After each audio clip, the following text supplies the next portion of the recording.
Hello, hello, hello.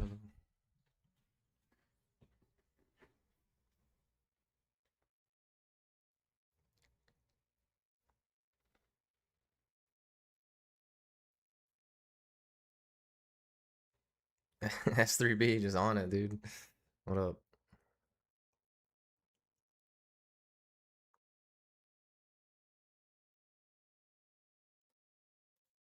I'm gonna wait a second to start and then good luck. Good luck on the commentary. Well, these aren't runs. Sorry, I don't want to confuse people. These are not runs. I'm just doing commentary on the run. I don't have time to do runs today. Or if I did, it would be like very short. So, what's up, Charlie? Yeah, dude. How does it look? Dude, could I like fake it if this was like an offline run? This looks pretty good. I got a 326.31 actually. I split late, so we skipped 28 and 27, dude. Which I kind of had a feeling was gonna happen, honestly. I knew. Sorry. I always start an ad in the beginning.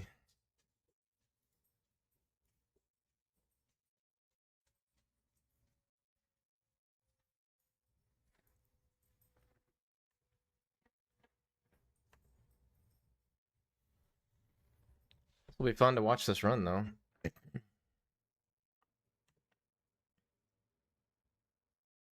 Yo yo. What's up, Zig? Sorry, I usually play an ad in the beginning so that people don't get pre-rolls. Okay.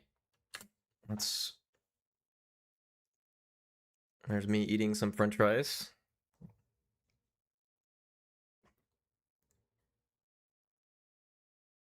What's up, Kadri? Yeah, I couldn't sleep last night at all, which was difficult.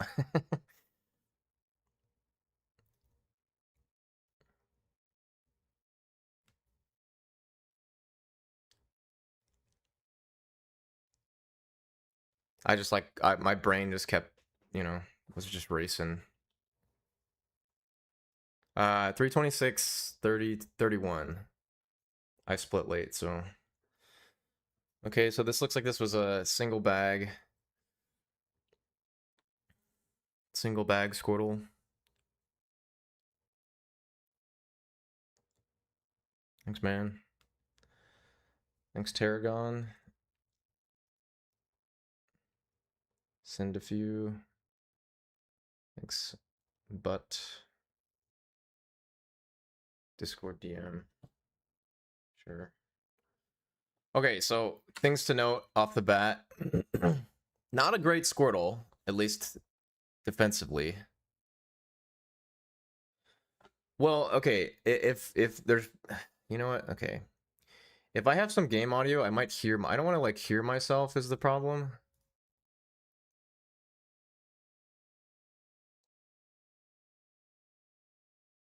Wait, there was another bounty?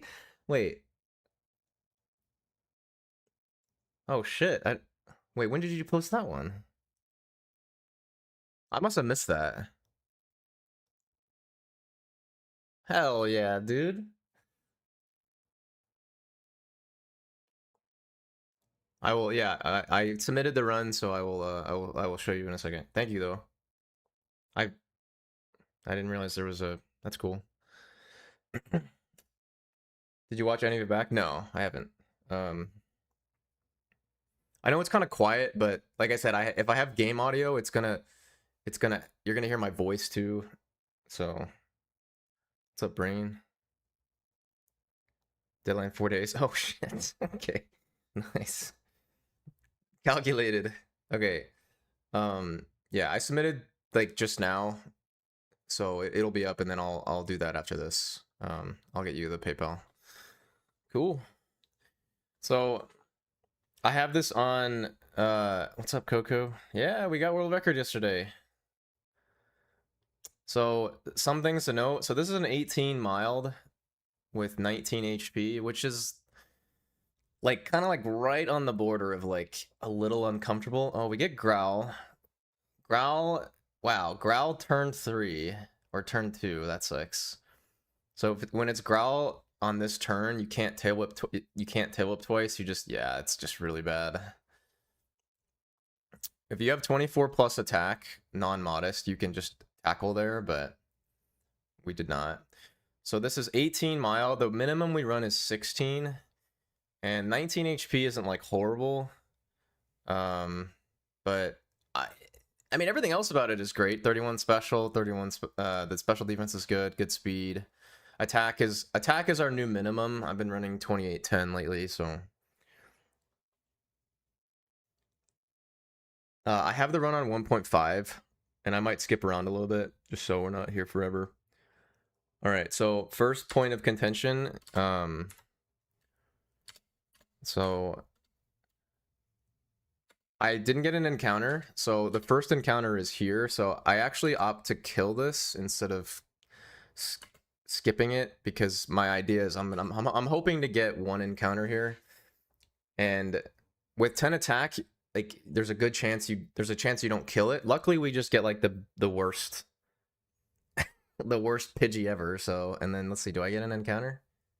Okay, yeah, one encounter, pretty good. Random fire leaf green OST. Do I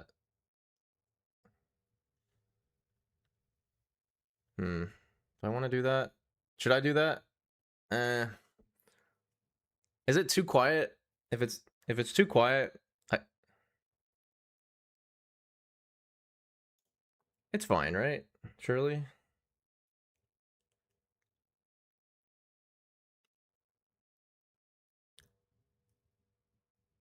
Oh, absolutely, dude. We are so locked in. It's crazy, dude. I will absolutely, dude. We're going until we get the bounty time. What's up, Draven? Thank you, Flame. So the reason you run, okay, so 28-10 is a bit on the aggressive side. Basically what that means is 28-10 means that the Martha Bulbasaur kick is guaranteed. Below that, the next best is 14 and 16. So it's a little aggressive, but I mean, I don't know. I never did it before, but Ananan started doing it, and then I just sent it on the last 2 streams, and I was like, fuck it, we'll just run it. So, which is funny that this is 10. So okay, so now, okay, I do something interesting here. So we are mild. This would give me bubble because I had 3 bird before, but 3 bird 2 bird doesn't get you level 11 for Geodude. So I actually took a risk here by running, and then I didn't step out here. I was kind of just hoping for a rat. Oh, this run doesn't get bubble? What? Okay, sure. It's all of blur, dude. Okay, this run doesn't get bubble. Okay, well, don't get. Dennis is like, okay, skip bubble, great. That was kind of a heat of the moment thing. What's up? Thanks, Prithvi. This time is super fast, though.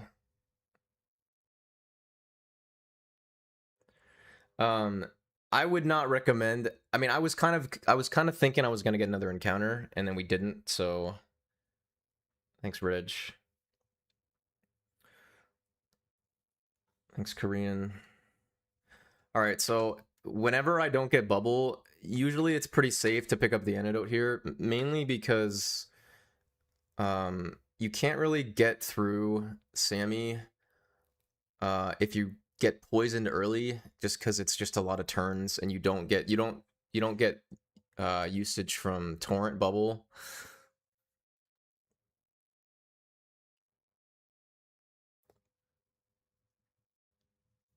I don't think that's the right mindset, Armsin. You're just hoping it gets beat already. Okay, I was supposed to swap tackle here. Okay, so we get a crit, which is dope. I was supposed to swap tackle and tail up, and I didn't.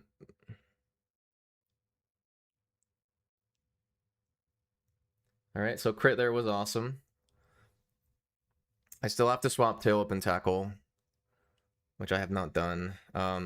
Usually you swap it on turn 1 of whatever bug you run into, but I think I pressed it and it just didn't. I just pressed it at the same time. Metapod is kind of weird. Yes. So now I have to do a swap. I have to swap tackle and tail up on this fight, which is a lot harder to do and a little slower.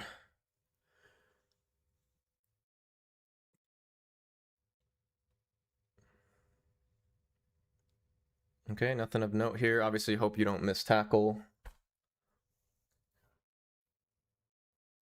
What's up, same? Okay, there's the poison. So one thing to know is when you don't have level 7, poison only ticks for 2, and it can tick for 1 on bad HP. So just something to note. Okay, so got a potion, obviously. Okay, so I technically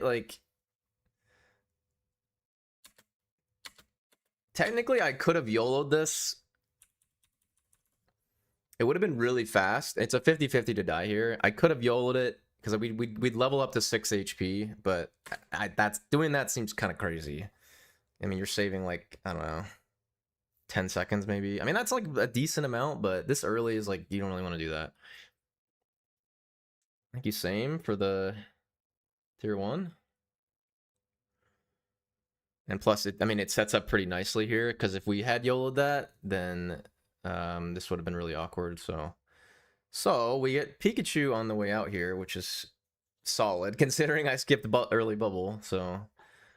okay, so this is kind of an awkward HP.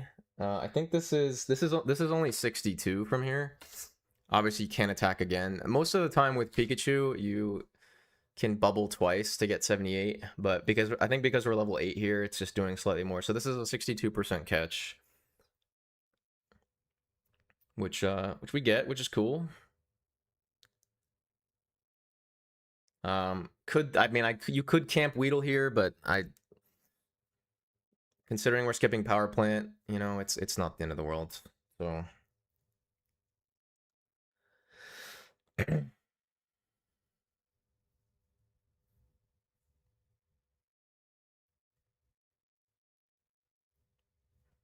all right, sub 12 with full Torrent and Pika, pretty good. That's kind of like where you want to be at. Like 11:30 to 12 is usually really solid. And then I did start doing the Clemmy level up skips. Again, just because I don't know why. I just given it a shot. So good bubble roll and defense curl, which is... It's too bad this fight doesn't go like this every time, because you get on a lot more runs. So...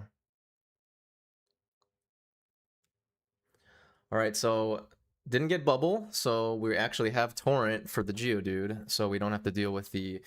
When you're level 11, it's a 14 and 16 range on Geodude, and then he's obviously 50-50 to use Tackle, which just kills your HP, so... but because we didn't get bubble, we have Torrent, so this just dies, which is great.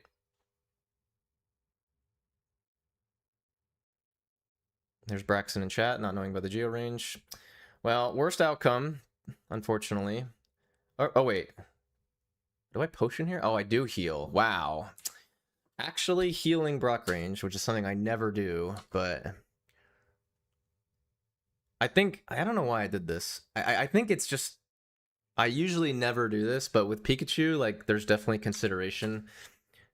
I think this time was doable, and it's also more of a consideration to heal when Rock Tomb's doing 10 to 12 rather than 8 to 10.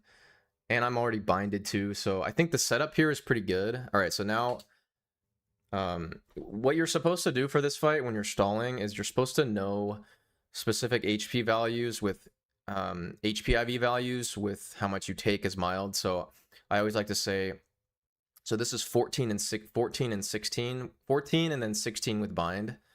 And what that means is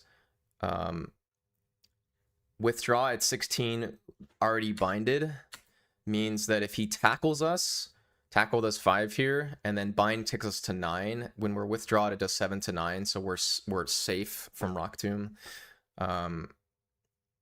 With 14, it's the same idea. Without bind, it's just if he tackles you to 9, you're relatively safe. I mean, you could it'd be 1 in 256 to get, you know, Rock Tomb for 9. So he misses bind here on withdraw, which is really annoying. So at this point, I opt for withdraw again just because I didn't take any damage there. So, I mean, you're sort of just coping here. He does tackle us, so okay. So this is fine. Very troll though. That was very. He didn't miss Rock Tomb, but that was troll. Yeah, that's a bang. And unfortunately, because of our HP IV only having 36 here, we don't. On screen chat, the chat for the run. Yeah, yeah. I just mapped it over. So that was pretty bad. Besides Pikachu, I mean, high 14 is pretty not great. We did heal. I mean, I did miss the range, so it's like this is heal on Rock Tomb, which sucks. And then we stalled all the way down, and then didn't get Thorn for 14, which is like, you know. I think if I usually don't heal that, but oh, dude. Okay, so I guess I pressed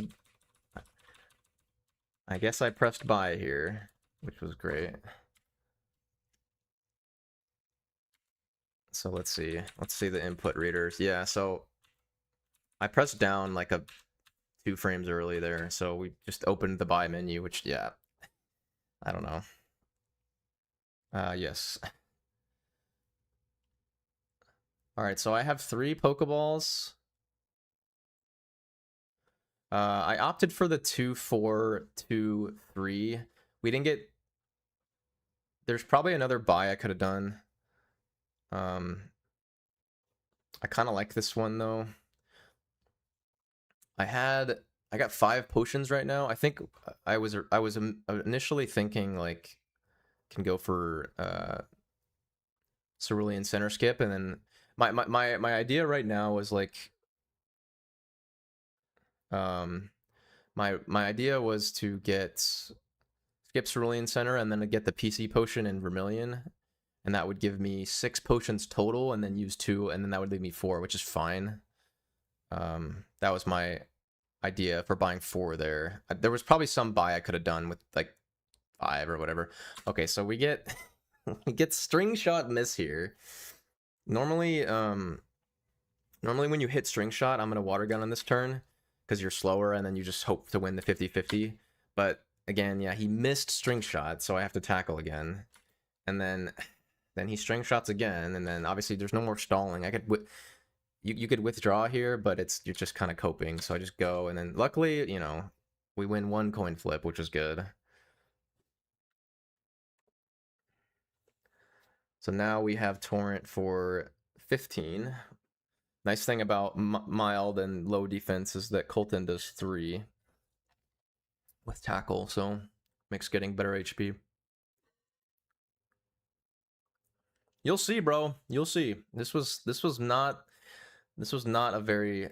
had a lot of problems. It had a lot of insane things, but it had a ton of, I mean, yeah, 2 deaths and a couple of 78 breakouts, but it was good when it needed to be, which was like no kick misses, insanely good Safari, good islands, good post game. Despite the 2 deaths, it was still like enough. So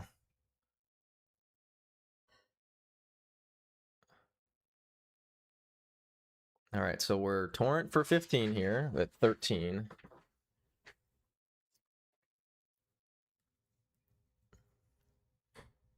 Now in this spot, if we see Puff here, we can tackle it if it's level 3. I mean, I don't know, I don't remember exactly the range for level 10, but it's not bad. I mean, it's like pretty still likely to die, but one thing to note, Puff here is not that good unless you have the second bug, because we still have to do pewter no matter what. So I mean, Puff makes the run super easy, but all right. So thanks, Based. Have I celebrated more since? It hasn't really sunk in yet, honestly. All right, so I know I was talking about complaining about Persum over and over again. I did opt to skip it here, even with Pikachu, mainly because I healed Rock Tomb and I was like, dude, like if I gotta heal Rock Tomb and get Persum as mild, that's just super coping. So we went for Zubat here. No, it's still correct to get. It just depends. As mild, probably not at this point, like ever.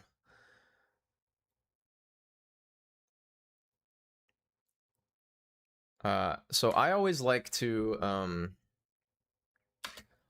scroll potion down. Unfortunately, Antidote was in slot 1 because we I picked up Forest Antidote.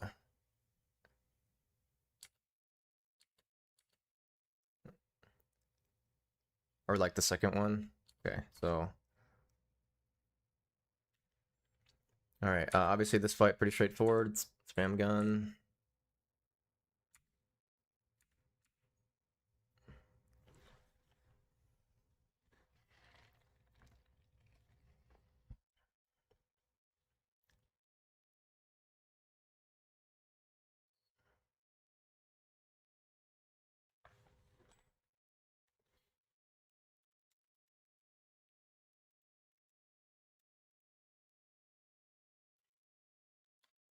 Obviously, most people have seen. We are, yep. Just not today, but probably Monday. So most people know, have seen this pass before, but the way that it works is that you're running to a specific tile. It's like the one past the stairs, and then you walk to this point. And if you notice, right when I get there and open the bag, I did that really fast. That's when he can spin, is when you open the bag. So as long as he doesn't spin up, you're good. So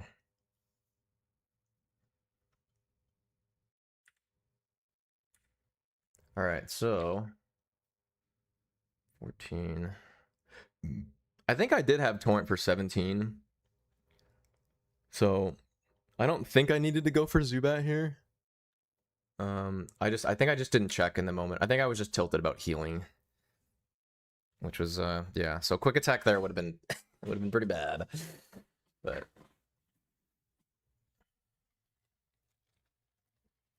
yeah, we're gonna this will be funny to watch because like I haven't really watched too much here.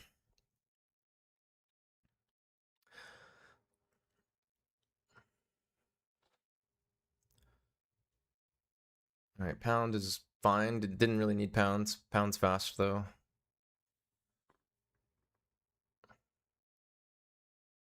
What's up, Dennis? Yeah, I didn't need to go for Zubat.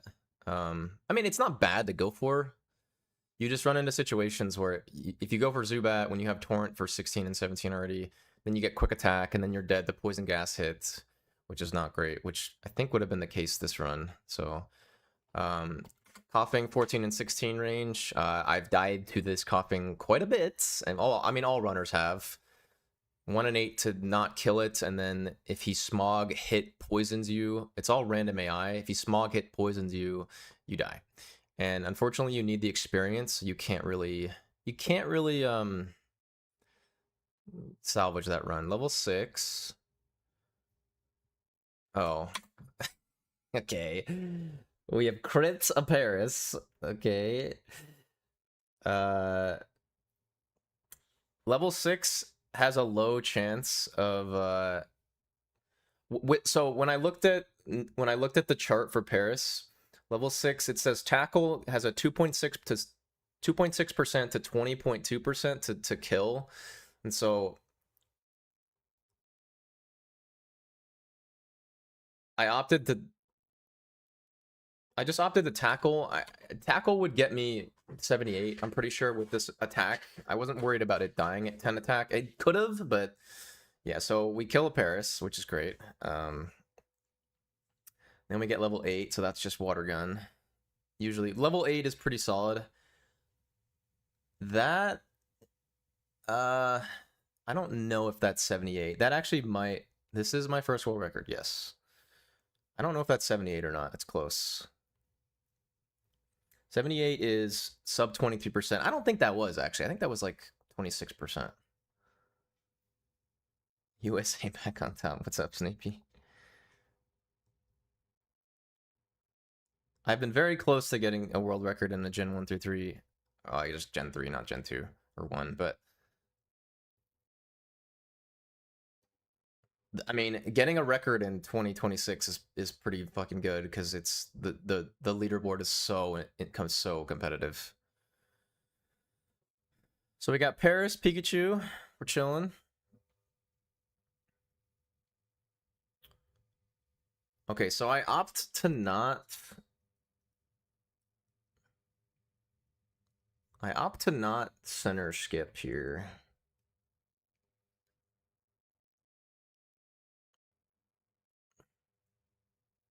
Which, it's not that fast to like skip here and then Vermilion deposit. I mean, you save the boat heal, which is nice, but okay, I just that I think I don't know. I think I was like spaced out this run a little bit.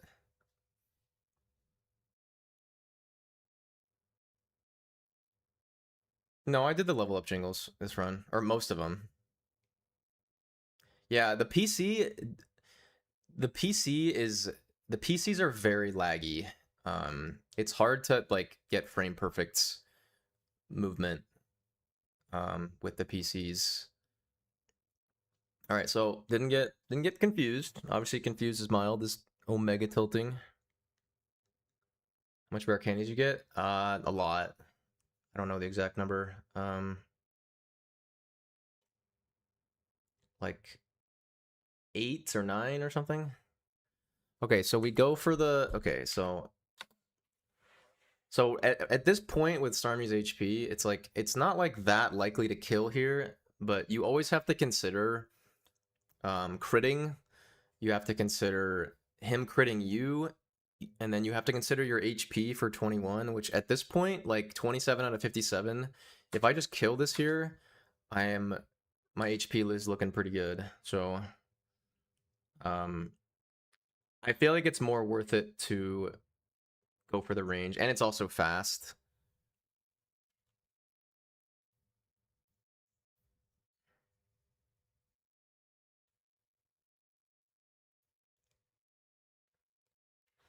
So 2858 with Pikachu is not that good, honestly. With what's keeping this run good or like decent is Pikachu. Because like only being ahead 10 seconds here is not the best. Okay, so we're at an impasse here. This is kind of a tricky spot here. So Vine Whip does 15 to 18, and we're at 17. Now, I could potion to 37, but with my attack the way that it is, and you know, the threat of sand attack, I didn't want to have to use a potion if I didn't need to, because the nuts here is pulse turn 1, get the range, and then see Vine Whip, but don't die to Vine Whip, and then potion on Rattata. So you're gonna lead pulse here because torrent. When you also have the chance to, he has the chance to swap when you use pulse too. So let's see. All right, so we don't get the range. So this is the standard outcome. What's up, Medieval? Thank you, Blue. Medieval. So this is the standard outcome. So he's gonna gust. So he so this is kind of, this goes back to like skipping the center. Like every time I skip the center with Pikachu. I always feel like my potion count is like sketchy, and this is just, you know, the game knows that we have Pikachu, so it's like trying to take our potion. So quick attack crit to 2 is insanely cringe. So I have to potion because he's gonna quick attack me. So now unfortunately I have to potion again because I only probably needed to potion once, so we got to potion again because I can't go on 13. This run sort of came off of like a couple of days of like dying super early, so like I think I played a little too safe in the beginning. I think that's also why our early game pace wasn't that good. What's up, Poxus? All right, so we're 25-59, so we're under half. Sleep powder hit. Okay.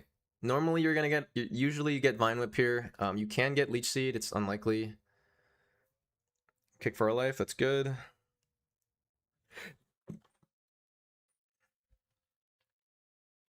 You want to try to avoid being over half.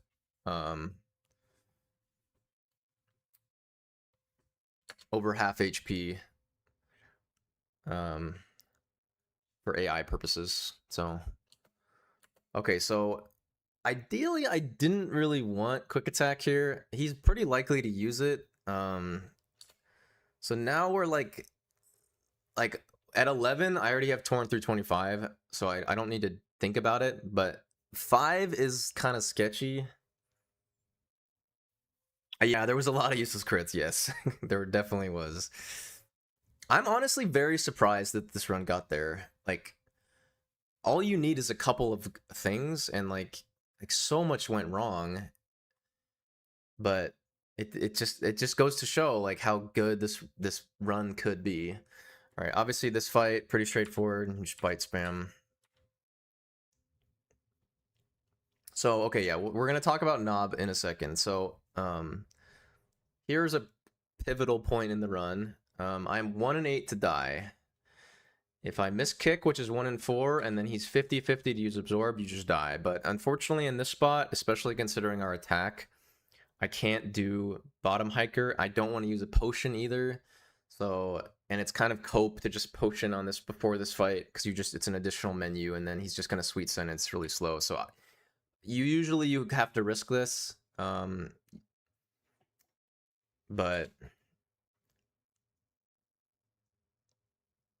I mean, yeah, 1 and 8 to die, that kind of sucks, but okay, so my HP right now is very, very, very low. So let's talk about Nob for a second. So Nob is the trainer that you can do instead of the youngster. It's something that Ananan timed, and it's like slightly slower. The reason I considered it has benefits for 31 special, like he's showed. The reason that I also considered it, because I was just thinking at this point, like, if that rat quick attacks us, like, we're so low, you know? Like, this is already really low.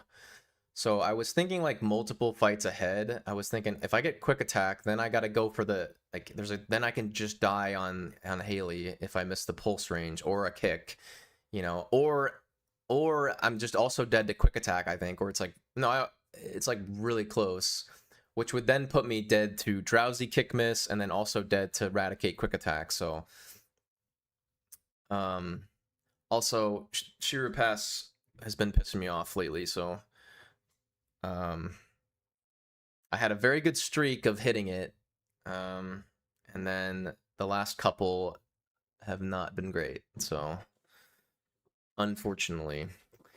So the way this game kind of works, or the way, like, whenever you hit an optional, it's like it gets kind of stuck in your brain, and then when you get back there, that's all you're thinking about sometimes. Like, I hit him last time, so and then you get nervous that you're gonna hit him again, even though it is pretty simple movement, and I've done it a million times, but once it's in your head, it's like tricky. So I actually commit to Nob here. I think I was also considering this top hiker Geodude has a bite range at 14 and 16. I mean, I could have missed that too. And then he can kill you with rocks with rock throw. I personally like just bottom hiker here into YOLO Dan. YOLO Dan actually works here too, because again, I've just been kind of not. I haven't really been in the mood. There's another useless crit. I haven't really been in the mood to do Shiri Pass just because the last couple got messed up. So we do YOLO Dan. If you hit him, it's the same benefits. You did bottom hiker, so it's the same benefits as basically doing Knob anyways. And then you can just switch off of Knob if you hit Dan. So which I kind of like, honestly. And then there's value later. I was also considering. This is a pretty tanky special defense Squirtle. And so it's pretty unlikely that we end up with Torrent for Rock Tunnel and then through Giovanni. So that's why I also considered this. So I do some weird movement. This is the first time I've ever talked to. I've never done this trainer, which is hilarious. So we do some weird movement here. So we're dodging Intimidate. He has two extra Pokemon. We're dodging Intimidate, and we're dodging Potential Quick Attack, which would put me at a very sketchy HP, basically dead to Raticate. Again, Dan doesn't really matter there. Honestly, in my brain right now, I was like, this run just isn't that good. So, I mean, it is Pikachu, but like this run just isn't that good. So I'm just, why not just test Knob? That's literally why I did Knob. I was like, let me just test this. So let's see. Yeah, so I wasn't expecting. Yeah, so like, I didn't know the movement past this because again, I've never done this trainer before. So we bonk the shrub there, and then I was like pretty sure that it was fine to go here because he's like looking up, and we're pretty fast, so it wasn't close anyways. But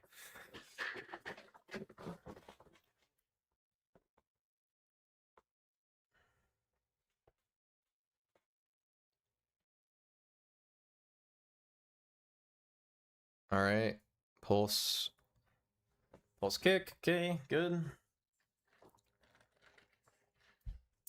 I think quick attack does quick attack does 3 here. There's not like a lot. But if it was it could have been a combination of like that youngster quick attack into I'm just dead to Eradicate or Drowsy or a couple of things. So that split was pretty, average. I think with Knob, I think it was decent, but I would say pretty. I mean, well, I had to potion twice on Rival 2. Rival 2 is not great.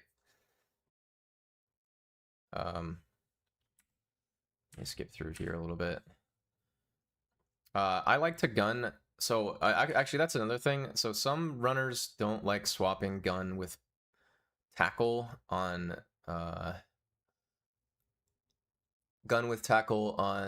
Miguel. I personally like doing that because it allows me to just know I can always mash on you can always mash on Nugget Bridge, just mashing move 1. Because if you don't swap, then gun is in slot 1, and then sometimes it's like if you lose Torrent or you don't have Torrent, you have to do all slot 2 pulse, which I just don't really like. I mean, Water Gun has less letters than Water Pulse, but I kind of like just spamming slot 1 there. And you don't run out of pulses, so it doesn't matter. So it's kind of a good thing here and I think that's another reason I didn't opt for Cerulean Center skip for Vermilion Center is because mild or bad defense takes 7 to 9 from quick attack, which can really add up after a while. So, and it puts you in a bad spot. So like it's kind of good we didn't do that because I'd have like no potions right now if I didn't. So yeah, don't look at the chat. I don't know what the hell's going on there. No quick attack. It's good.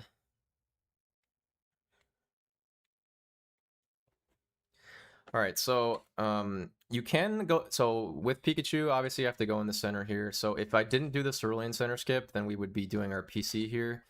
But I just opted for safety and stuff. So you can do the Vermilion after.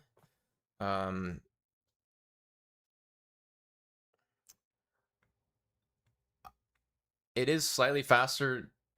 Well, I think it is slightly faster to do it before. The only difference, because you have Pikachu in your party, you have an additional swap for Sand Attack. Now, if you wanted to be really safe, you could do all this after the fight, because then you'd have Spearow and Pikachu for swapping. But the only time you double swap is if you get Leech Seed, which is like, but you can just kill off your bug at Leech Seed, which is like, you know, not great, but like, I mean, if you have to double swap in this fight, it's kind of messed up. All right, so something that I do every time, which is a good habit to get into. You can also calculate overgrow and stuff to make sure you're an overgrow. So every time I get into this fight, and I'll say it, I always say it out loud.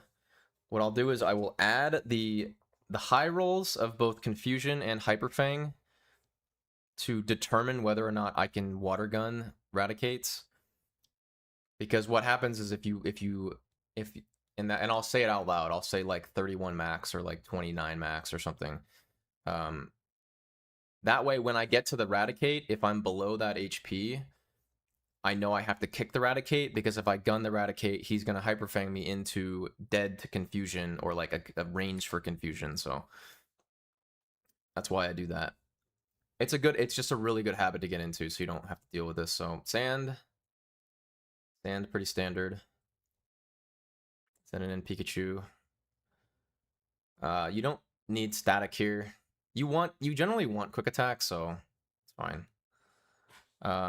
So pretty much you're almost always pulsing here. I mean, at this HP you have to, but even if it's like even lower, it's just not. If you bite and like min roll or something and get sand again, it's so fucked. So I mean, it's like slightly faster to bite, but if you see a really good roll, it's fine. But okay, so 10 attack. Okay, so 10 attack is not amazing, but we get an insanely good kick roll here. So I'm positive that's over. Okay, so now, so this is very bizarre. So Poison Powder here is really weird. He has it's most of the time he's gonna Sleep Powder, Vine Whip you, but he opted for Poison Powder, which doesn't usually happen.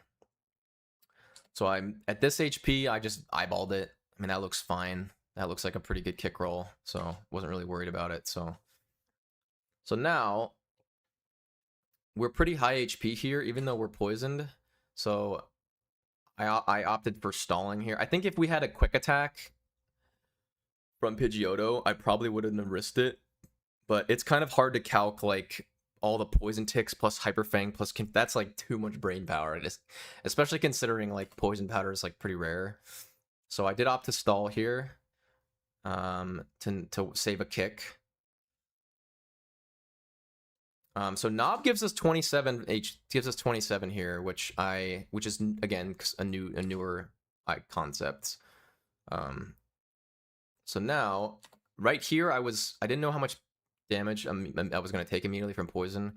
So luckily we took the exact amount where I can Water Pulse here, because we have Torrent, which saves super effective text. So, which is nice. So now what you're supposed to do here on normal strats is you're supposed to Antidote to have Torrent for exactly 28.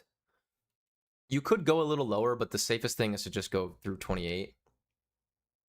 Now I actually messed up here because this is the first time doing Knob.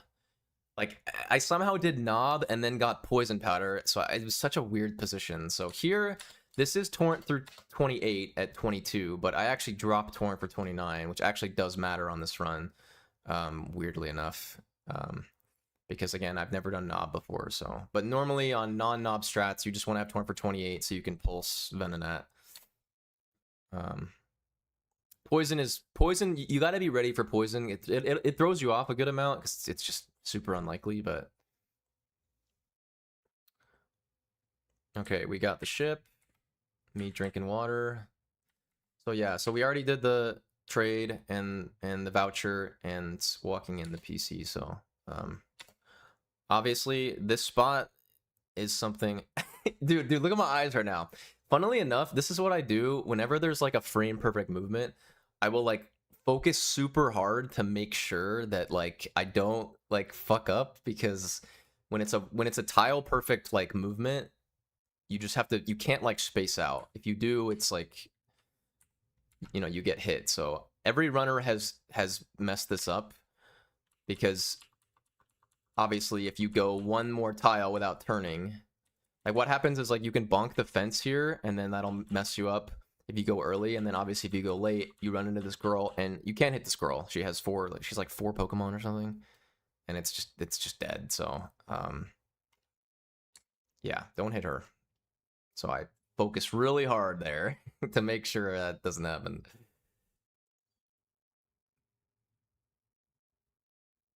Obviously here is pretty straightforward. Teach cuts. One thing to note for this run. Oh, you're right. I'm covering it. Whoops. Okay.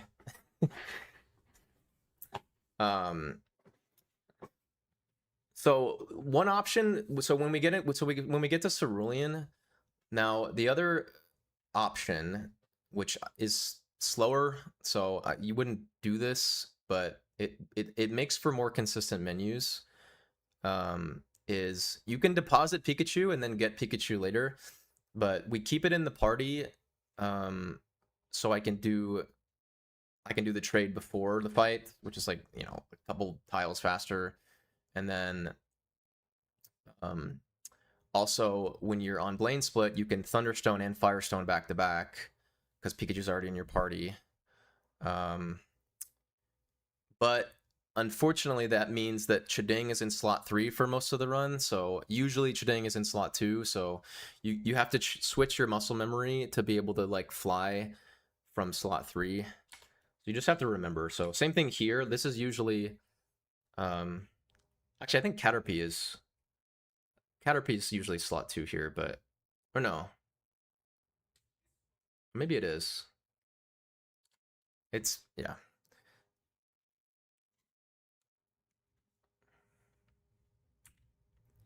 All right, get the bike.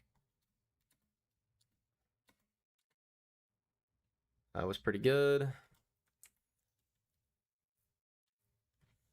You want to try to select scroll as much as you can, just as it's faster. So the way that this works, which is kind of weird. I don't even know if Dennis even knows this, but when you're select scrolling, the first time you do it and hold it, there's like a little lag, and then it starts going.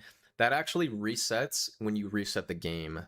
So once that's why like with cans, it's kind of annoying, because you get the select scroll where you can just start holding it, but then once you do cans, it resets again. So you get that like second of like waiting for it to go. So I don't do the best job of like holding most of the time. It's still pretty fast. It's still faster to just like mash or whatever, like mash the direction, but thank you, Pictar. All right, so we're Torrent, which is good. We have 4 kicks here, which is great. Obviously, you pulse this. You want to pulse this with Torrent because it dies. Bite is a range.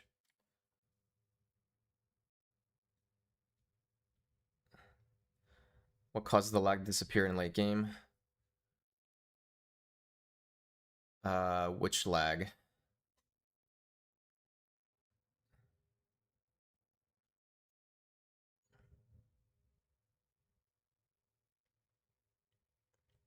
Yeah, it's just from resetting. It's just from resetting, right?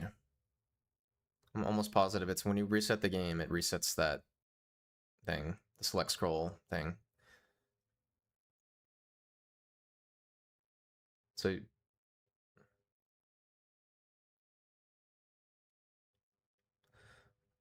I mean, there's certain things, like there's certain weird lag things that happen. For example, on Lorelei 2, there's like a huge lag. Like, or it's like Lorelei 1 and 2 Lapras. There's like huge lag. Like as soon as you finish, like as soon as you hear the Lapras cry, Spears interacting with the I don't know. That's interesting. Okay, so Torrent, so we can pulse this, which is great. This thing killed my last run, I think. Triple hurt self, so you really want Torrent here. That's why Poison Powder is solid. It's a little slow, but it lets us pick our HP, which is really nice. So, obviously with Pikachu, always remember, don't go in this PC. It's pretty fucked if you do. I mean, well, you just lose all the time save you'd have from doing early Pika. So I'm on 2 kicks, so and Torrent, so we're pretty Gucci.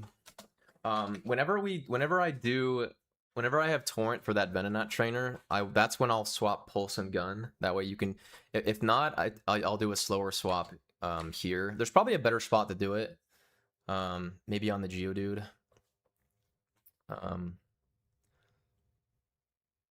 But now that I already swapped it, it's just slot 1 is Gun, and I can gun the Cubone.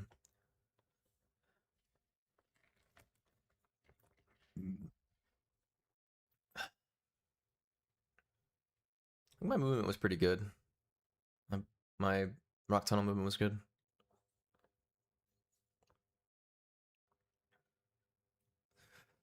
So late surge, and on early surge, these are both unlikely ranges. Late surge, they're not ranges at all, unfortunately.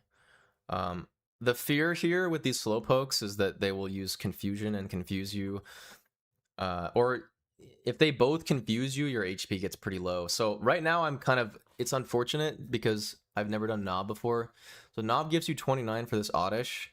So I actually, again, like I said earlier, I didn't antidote at the right HP because I wasn't ready to get Torrent for 29 here.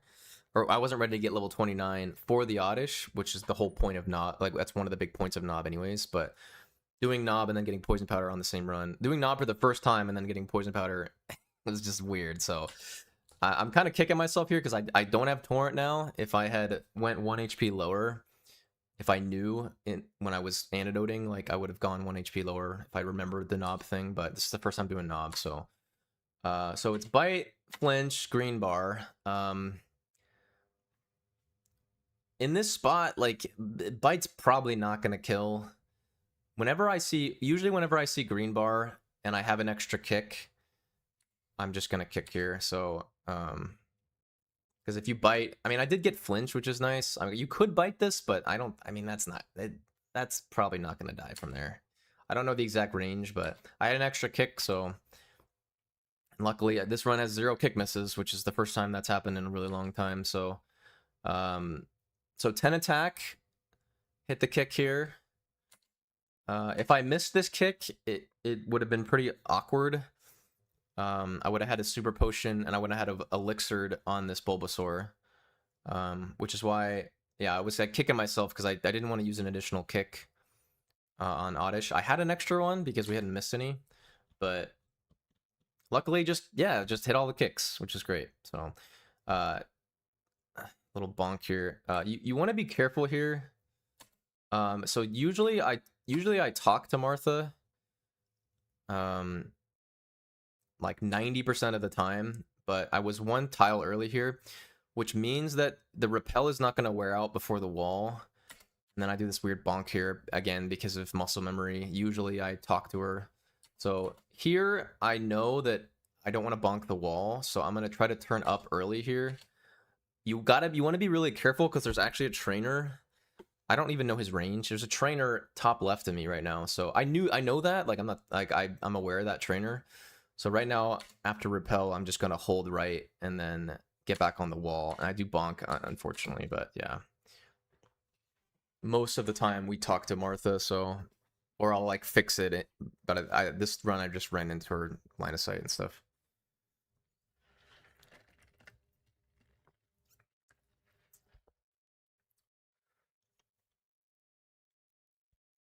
Obviously doing... Ooh, I didn't... Usually I bonk on that rock, because, yeah, just bad muscle memory. So this was bottom hiker, but we did do knob, so I can do this guy. Another useless crit, okay.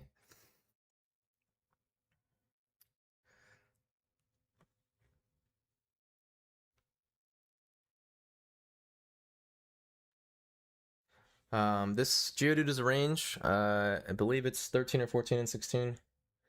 But you save super effective techs. And if he hits you, he can hit you into Torrent, which would have been fine here anyways. Another bonk. Unlucky. What I like about Elixiring third here is you see how the cursor ends up on Candy, which is nice. That way, like, as long if you don't get statused, and all the way through Giovanni, your cursor is just on Candy, and then your cursor's also on Wartortle, so you can just spam if you remember and stuff. Another benefit of this is when you're level 30 here, because of Knob, we don't have Torrent. This is a range, but with Knob, it's not a range, or it's a range at level 29. I've never had this happen to me, but it has happened to Ananan. If you miss this range at 29, no Torrent, he can hit you with Disable. And if he disables your Water Pulse, that means that the Pidgey's not going to die.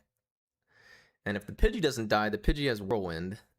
So I've only ever seen that happen to Ananan like years ago, but like that's like super bad.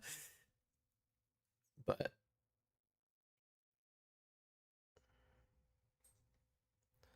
all right, Dudley pretty straightforward, but another useless critical.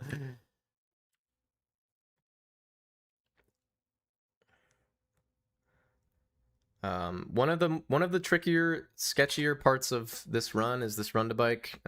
Luckily, again, when it comes to round 2 runs, you get here a lot more because you're playing a lot safer and you're not doing early surge. So the amount of rock tunnels I've done, on actual good runs and all runs, and then also, it's something I practice before every single stream, basically.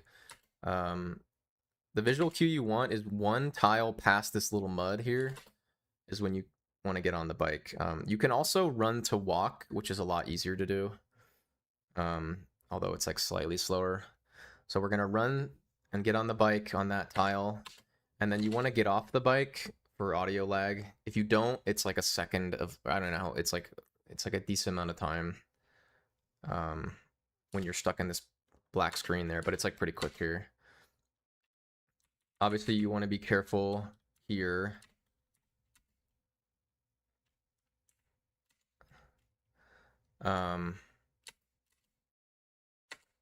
You can always bonk the wall for safety.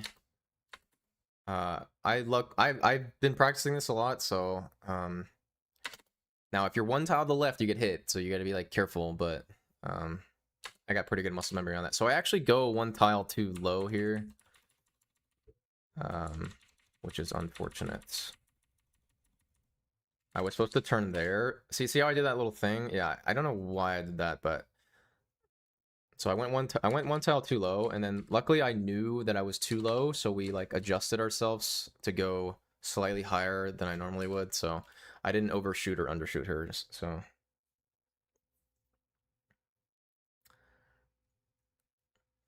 we got 2 more kicks in the run.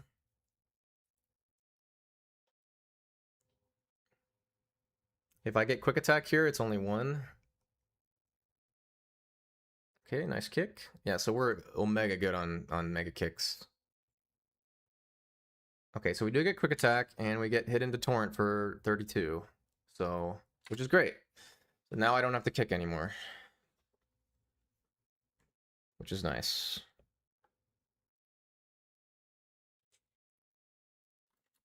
This is a relatively newer movement. Well, no, not really. It's never something I usually do. But I've kind of figured out a good way to do it that's smooth every time.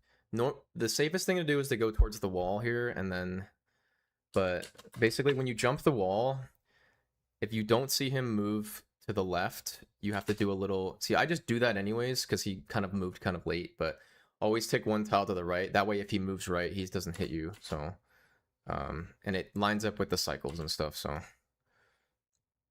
obviously skip that PC and Pikachu, because if you don't, it's really bad.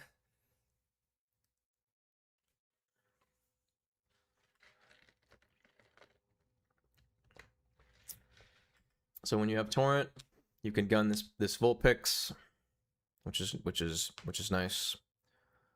Doesn't like super matter, but one thing to note, if you mess up here and you think you have Torrent and you don't, and you use Water Gun and this doesn't die, it has Roar, and your run is super fucked. And it's happened to me one time. I got Roar, and then it was so bad. And you need all this experience, because you're not gonna hit 33 if you don't get the exact amount of experience. So yeah, don't. Oh yeah, I don't know what happened here. I did a lot of like weird movement things this run. So see how I'm holding down? I think I just like I like bike turn framed here somehow. Like if I had held down for one more frame, I would have just gone, but I think I just pressed left slightly early, so that's why we did this like little dance here, which I'd never do either. So that guy can hit you. The safest thing to do for this movement is just, again, first tile of the dirt, and then just all the way, so you don't have to think about it. You could technically go on the green tile here, but then you'd have to snake around that sign, and it's just so much easier to just go straight here. So what's up, Guitar Dude? Another audio cancel, which I've actually been missing this quite a bit. These are pretty exact, so it's like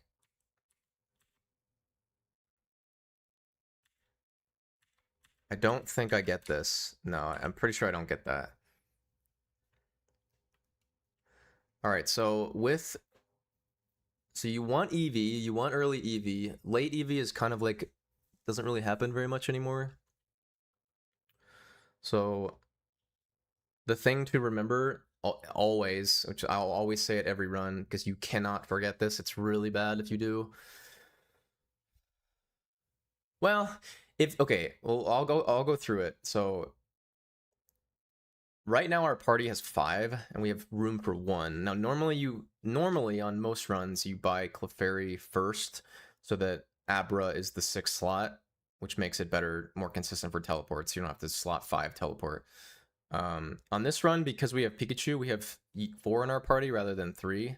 So when we get Eevee, that's 5. So we only have room for 1 Pokemon, which means if we forget and do Abra first, and do Clefairy first, then Abra goes to the box, which is really bad.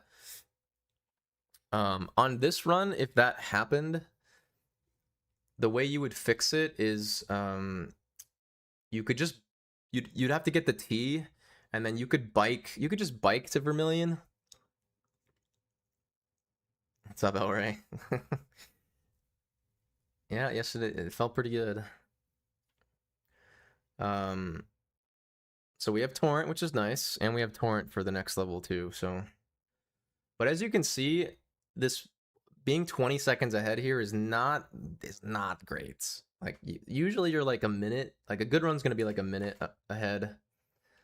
But this is Torrent, which is nice, and this is Pikachu, so it's like Pikachu runs are pretty nice. So so again, so that Pokeball there that's the max ether. Now on like a really good run, if you wanted to dodge spec strats, you could grab that. I'm on 4 kicks right now, so obviously there's no point. Spec strats are just can be very unreliable, and you have to go for a range for your life. That's like a good range, but a lot of times if you're too low, it's like you can just die. So you can gun these in torrents.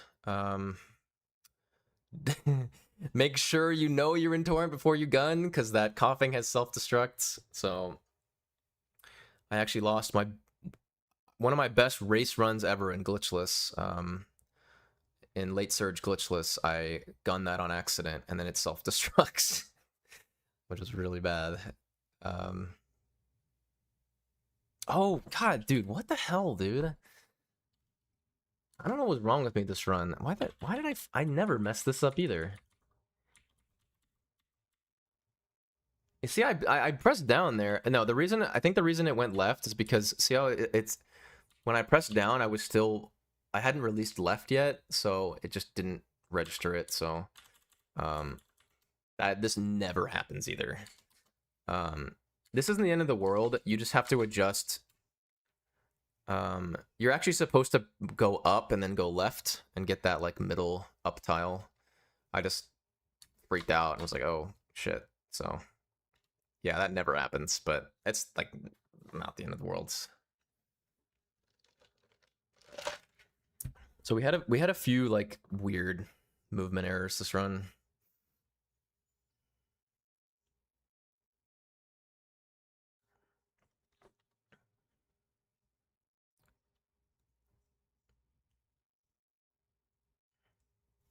Yeah, yeah.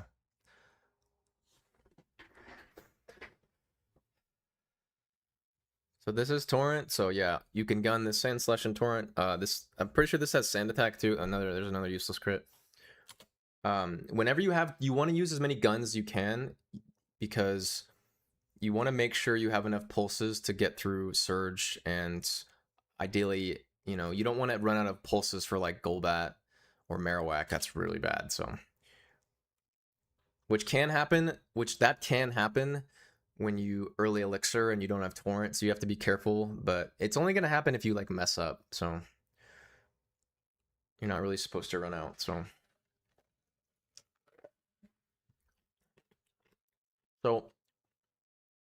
we're a little too far off for Torrent for evolution. I need like way too much damage. Now, I believe Poison Sting Poison would do it.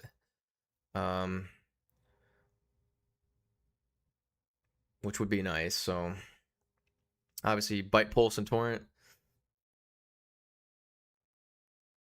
Glare, Para. Okay, so here's another situation, right? So if you're dead to Poison Sting Poison, you're gonna want to YOLO this, because if you Para heal in fight and then get Poison Sting and then get poisoned, you die. In this case, and you just want to YOLO the Para in that case, and then you just Para heal in the candy menu. In this case, I actually kind of wanted Poison Sting Poison because it would have been kind of slow, but it would have gave me Torrent for Giovanni. So I opt for Para healing in fight here, on the idea that if I get poisoned, it's actually a good thing. It's also, I mean, it's much more consistent to, Para heal in fight. You can just get fully parried a bunch, but if you're in that spot where you are dead to Poison Sting Poison, you don't want to do that, obviously, because that'd be really bad. We get Bite, so yeah, so we're at kind of a weird HP here.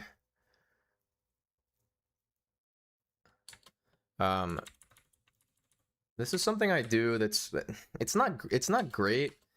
It's kind of tricky for me, like hand positioning wise, but so this is kind of silly that I do this. You're supposed to turn frame and open bag at the same time, but when I go from closing this menu or this text box, it's like weird hand positioning. So I probably shouldn't even turn frame here, because like I don't even do it at the same time anyways. But select scroll down. So again, normally you're on, if you don't get statused after late elixir, your cursor's on candy. But you do have to remember, if you get statused on the Oddish, or I got status because I got Glare, I remembered that I was at the top here. So select scroll down, candy. I overshoot it a little bit, obviously, because yeah, that happens. So yeah, pretty straightforward. Evolve.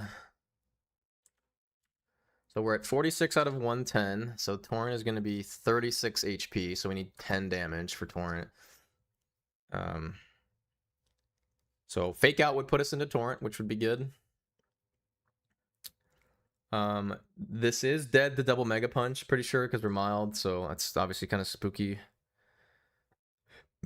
So Tail Whip. Okay, so in this spot now, I mean, this is a fight that you're not really supposed to do anything about. You basically can never heal because you need good HP, like leaving this fight.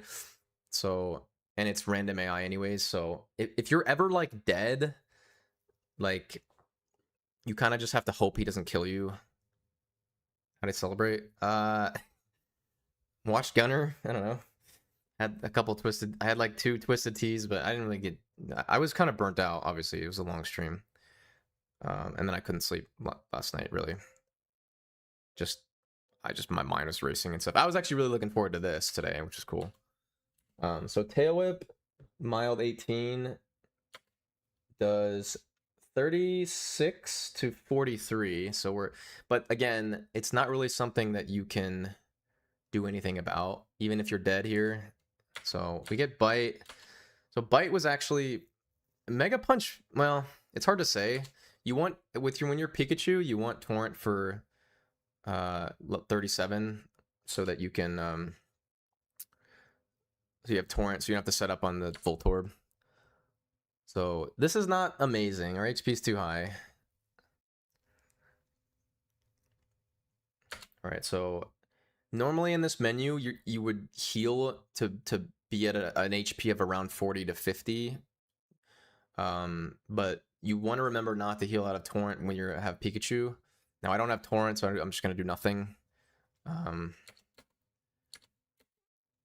So yeah, straight up to Escape Rope. Another get off the bike thing that is tricky, but saves a tiny bit of time. So obviously the big thing here is that you just got to yell at yourself over and over again to say Abra first, because yeah, you don't want to put Abra in the PC because you need him. So Clefairy goes to the PC.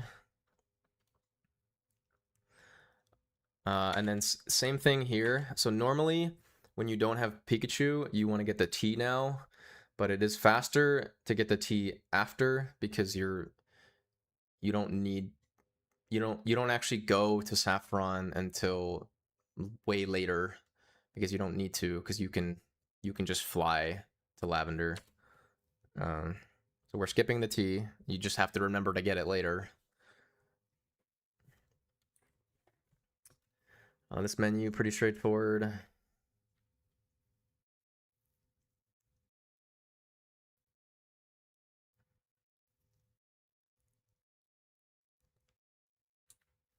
All right, so we're doing kick strats. So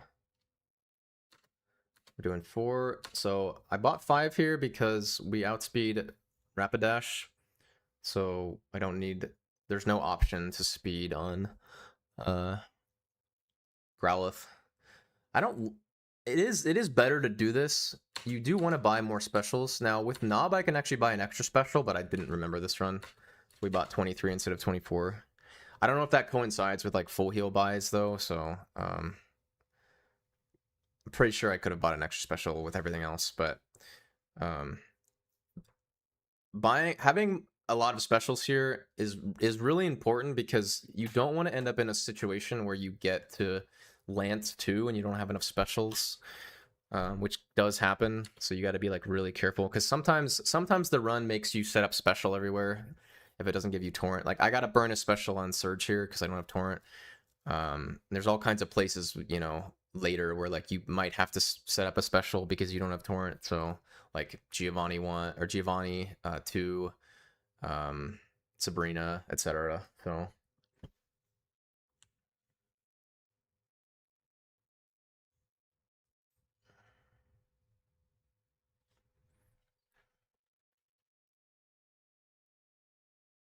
all right, so fly, and then we're teleporting. So we're going to Vermilion because we're doing Surge because we have Pikachu.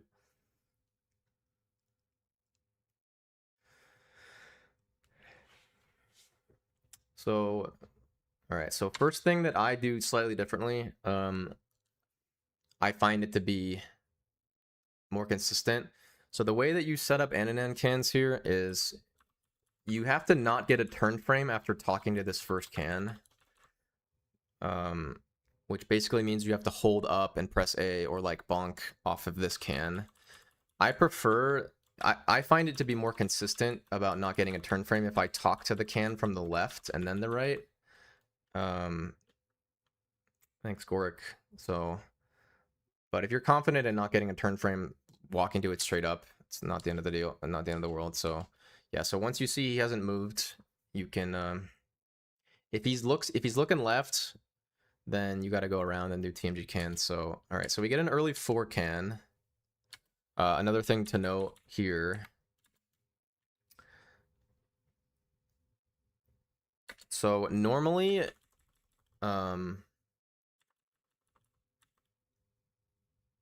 okay, normally your cursor is on bag.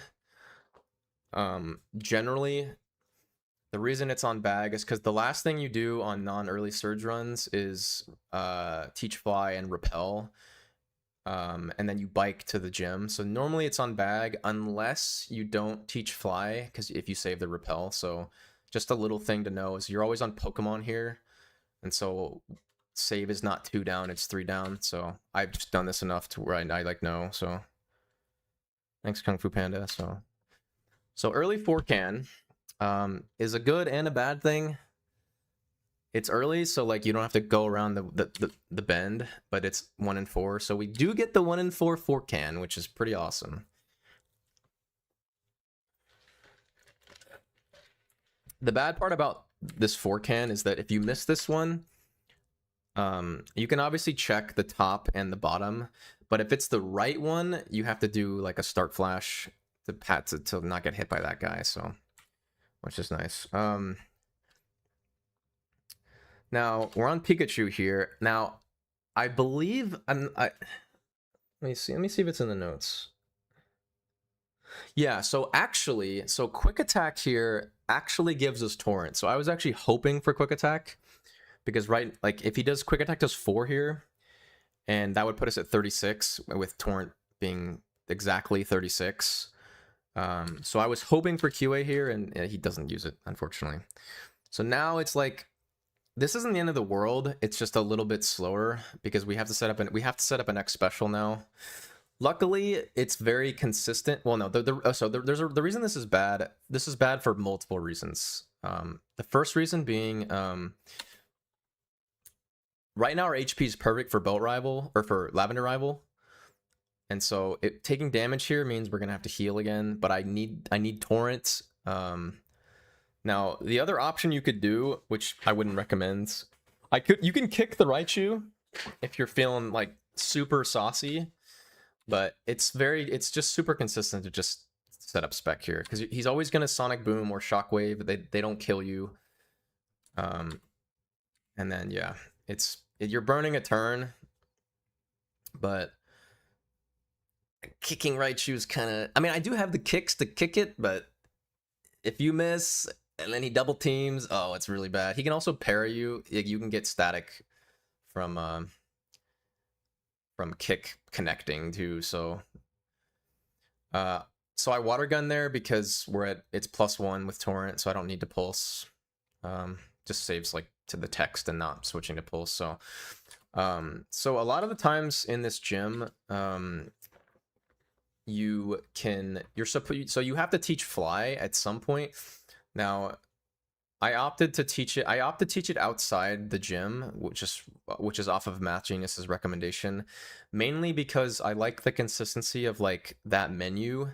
Because if you teach it on like a bag manip, then the bag manip that you teach fly on could be random. Like it could be like in so many different can positions, and it's not really something I don't want to have to think about like teaching fly, while trying to pass frame perfectly, like all the can stuff. So I just opt to teach it in this menu. So I know we're on save because we didn't reset can, so it's just 2 up. I actually mess up here. A lot of times the cursor is on TM case later in the run, and I think I just confused the menu. So I thought we were on. No, I don't. I have to go to work, unfortunately. I do not have time. Only real upset is no heal for rival.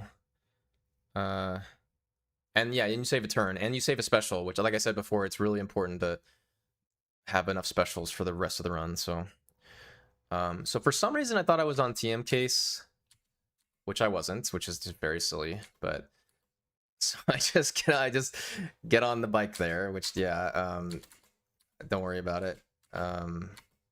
Also, here is another thing where this is what makes like early Pika kind of tricky, because a lot of your menus and the things that you do are like slightly switched, because you do like 90% of the runs, like maybe even more, without early Pika, so you get into a rhythm of like how to do the menus. So but when you get early Pika, it's like all your positioning is just off. So in this spot, because I didn't reset, yeah, our cursor's on Abra from teleporting, right? So most of the time the cursor is just on Chiding because you swap to Chiding for Ghastly before you teach Fly. So it's like usually just mashing here, but you guys just have to remember that you're on Abra here, or you're on a Blastoise if you reset, I believe. So I was on top of it, and I did the round the loop there. So now I need to potion still, so I'm gonna combine a few ideas here. So this is another reason why scroll down potion is really good, because it would be at the top here. We don't have to go as far, so it's there. So yeah, 2 potions left is not amazing. So yeah, cursor on Chiding, so now I know I gotta switch to Blastoise. And now we're going to select scroll down to guard spec, because I know that's the next thing that I'm doing is guard specking. And you can't select scroll in fight, so this is obviously slightly better. Moving the cursor here with select scroll speeds. And then I'm gonna leave it on guard spec. And then again, with Pikachu slot 2, gotta remember Chiding slot 3. But when you do enough early Pika runs, you remember it. So another thing to note is if it's level 12 Spearow, if it's level 12 Spearow, then Fly is on slot 1. You also need to be really careful about when you teach Fly there to not teach over Peck, because if you teach over Peck, you don't have to worry about it, because most of the time you've caught Ghastly already if it's not early Pika. But yeah, don't teach Fly over Peck on early Pika level 12 Spearow. That's one of the many millions of little things that like you just like little mistakes you gotta make. So it's really hard to keep track of everything. So all right, so 3 gusts. Okay, so this HP is a little too low. I was kind of hoping for 1 sand or not quick attack. Obviously 1% to lose the run here. Kick is 99% accurate. I haven't missed a 1% kick, knock on wood, in a hot minute. I actually haven't. I always say that I never missed kick. I never missed 1% kick until I started playing round 2. I think I've seen 3 or 4 1% kick misses in all the time I played round 2. I never got one in glitchless, but all right. So here's another spot here that if you see I have a kick, so and I'm only 1% to die here. I'm fairly sure if we miss the kick at 12 HP, pretty sure he confusion kills me. I don't know that damage roll, but you don't lose anything except scrolling to water gun to. You don't really lose anything except for the time it takes to scroll the water gun. So it's like it's not really worth like 1% kick miss into death. So water gun's fine. So we're a little low here. And we're mild, and our HP IV is not amazing. It's not horrible. So I'm thinking about what right now. I'm thinking about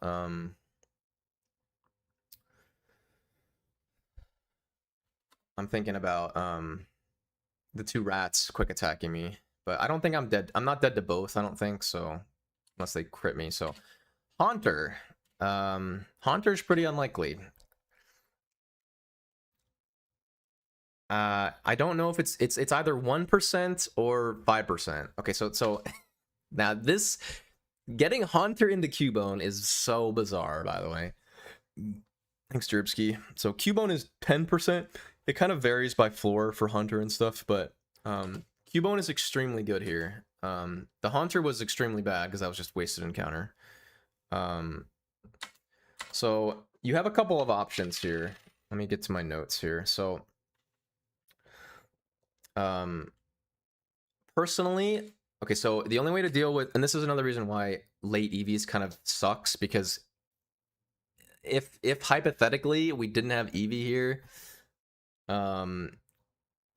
you'd have to nest ball this at full, which is what level is this? 15, which is a 62, which is not amazing. So we do have, and this is another reason why keeping Great Ball is really important.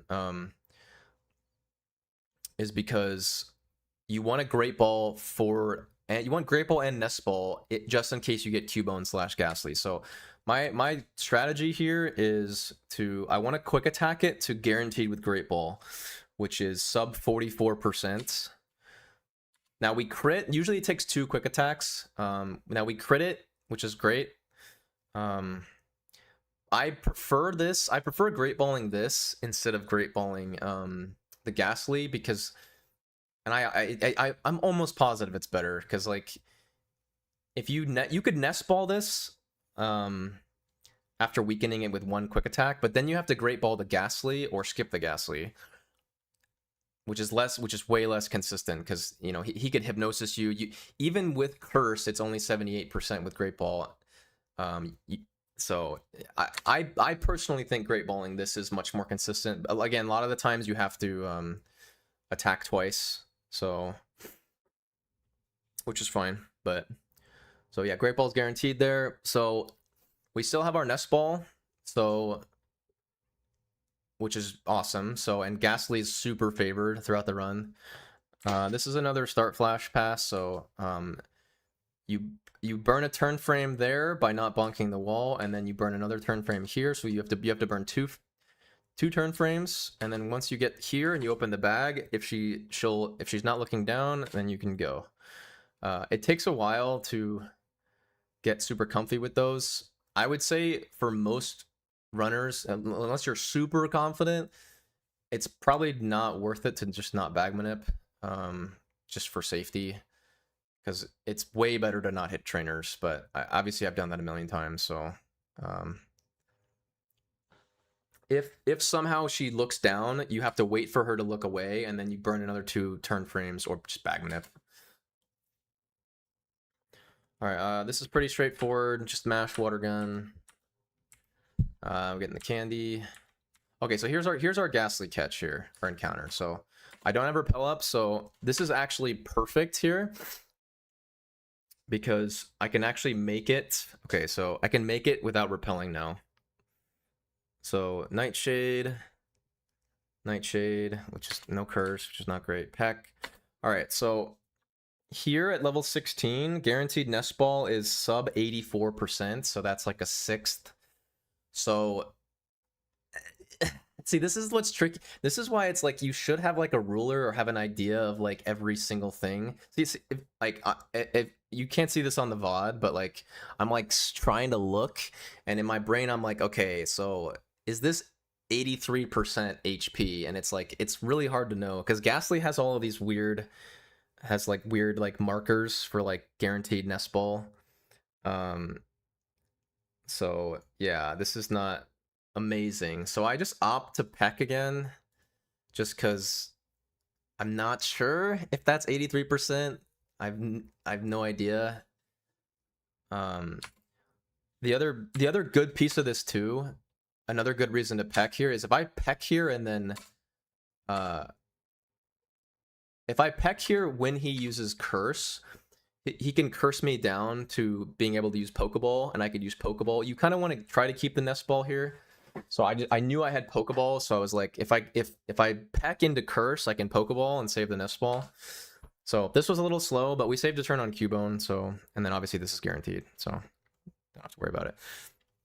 So on most runs here, most runs in this spot, once you catch Ghastly or whatever the last Pokemon in Lavender Tower is, most of the time here in a normal run, you're going to Teach Fly and then repel the rest of the way.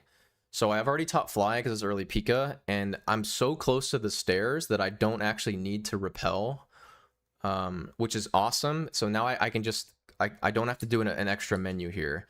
If we were like at the start of this floor, I would have to repel because it'd be hard to make it all the way there. You might want to risk it, but here it's a no-brainer. You're right there, so so we save a menu and a baby repel, which is really nice. Obviously pulse this. If you don't, yeah, the value being fly already taught. Well, yeah, for sure. If this is not early Pika and you're in this spot, obviously you don't repel, and then you just have to teach fly after surge as if you had done, as if it was early surge already. But saving a baby repel is like super nice here. So this section pretty straightforward. Make sure you water pulse the Golbat. So the Drowsy only dies to water pulse and torrent. We have plenty here. If you don't have a pulse here, you have to bite.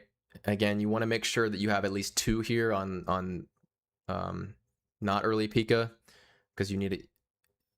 Well, you don't need a pulse for surge. You'd have to set up a special and do water gun spec strats, but it's fine. So all right, so now we get to the Rattata. So here I do tank both quick attacks. I actually did die on like 2 weeks ago to like this thing critting me and then the other one quick attacking me, which is like very troll. But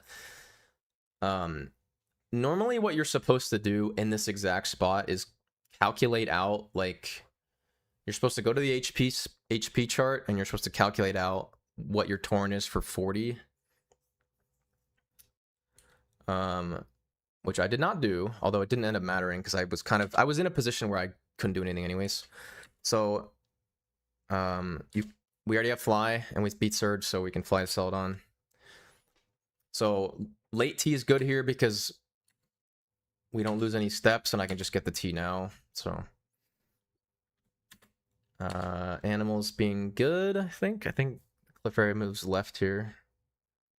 No, okay, so you gotta react. If she moves left, you gotta just follow her and stuff. So all right, Pokeflute. All right, so right now we are like 30 seconds ahead with Pikachu. That was a good split. I mean, the cans were good. We're chilling. All right, so I actually hit the biker. My eyes are wide open.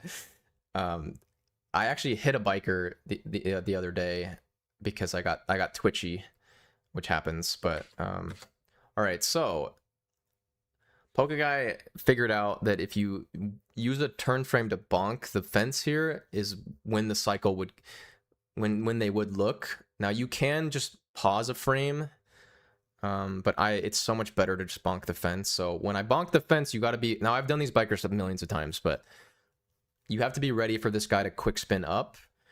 So when I open the bag here,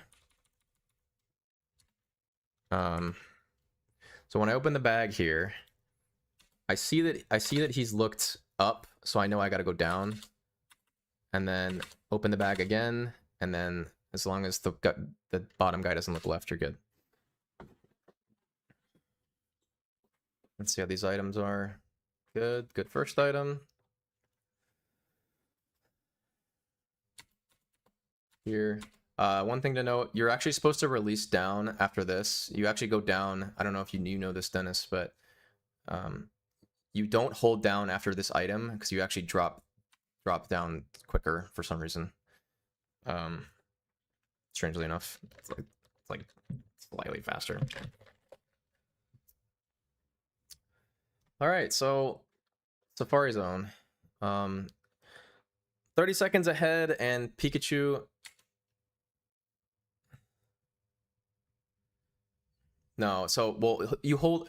So the best way to do those items is you do B into A, because B stops you and A picks up the item. So I hold the controller like this, and then I just like I'll swipe it so you can stop the bike and then press A. So, but with that item, you want to hold down. You don't want to hold down. because strangely after the item you actually go faster not holding down. So 11-2. So this is something that Gunner doesn't do. I sort of like buying a full heal here. The only reason now there's definitely a better buy to do here.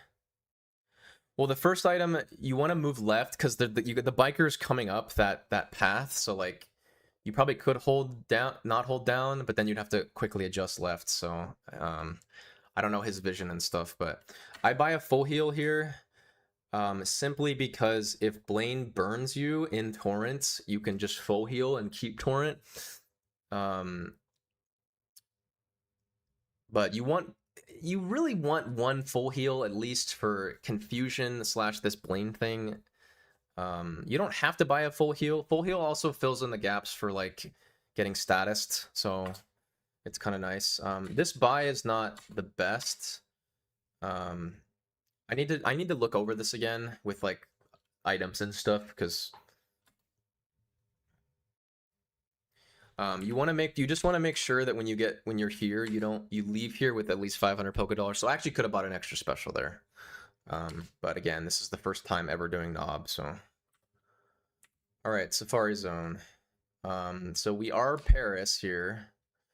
So let me see if I can. Okay, I do have it. Okay, so we are doing the Gunner Pokegeist Safari strats because we do have Paris. So I opted to not switch Eevee to the front. Similar, like this is Gunner said the same thing. Is like there's sometimes you don't even need to do that. So I'd rather not just do that menu for no reason. Getting on and off the bike for audio lag cancel. I don't even know if that was the right tile. So when you have Paris, you want to reduce the amount of steps you take in this area. You really don't want encounters, so we're not going to go one past here. So I do get an encounter, so it's Nidoran, which is not the best encounter, but with Repel Strat, it's actually pretty decent, because you can repel it away.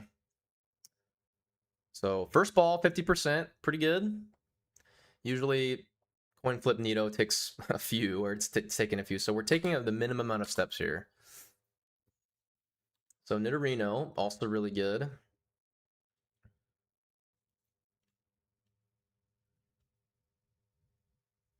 So amazing start. The big stressors of Safari Zone is getting 2 Nidos that's not double Nidoran male. So the fact that we have our Nidos that are out of the way is like super nice. So it's super comfy now. So according to okay, so yeah, I screwed this up. So you're supposed to I went one tile too high. Well, my frustrations, well, this came from the last couple of runs. I had a run, the previous Safari to this one was like every rock was like they were running away, and like so I was like saying on stream, I was like, dude, I'd love to just not rock this and catch it because I just don't want it to leave because it's just such a big catch there. But it's obviously you're not supposed to do that. So yeah, you're not supposed to go one tile up there, but you do want to minimize the steps here. I think it's only one active tile there, which is that last one. Because Paris is in here and I already have Paris, so I don't want to take any steps. So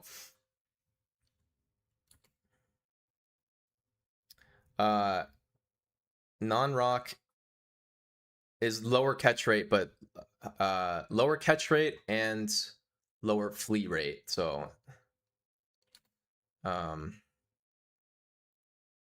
it's not great. So according to the Gunner Safari, which we're supposed to keep searching Area 3, so our odds for a good encounter is pretty good here. We do get a duplicate, which is, you know, unfortunate. Okay, there's eggs. No eggs, no flea, which is nice. And then, yeah, gets in. Pretty amazing.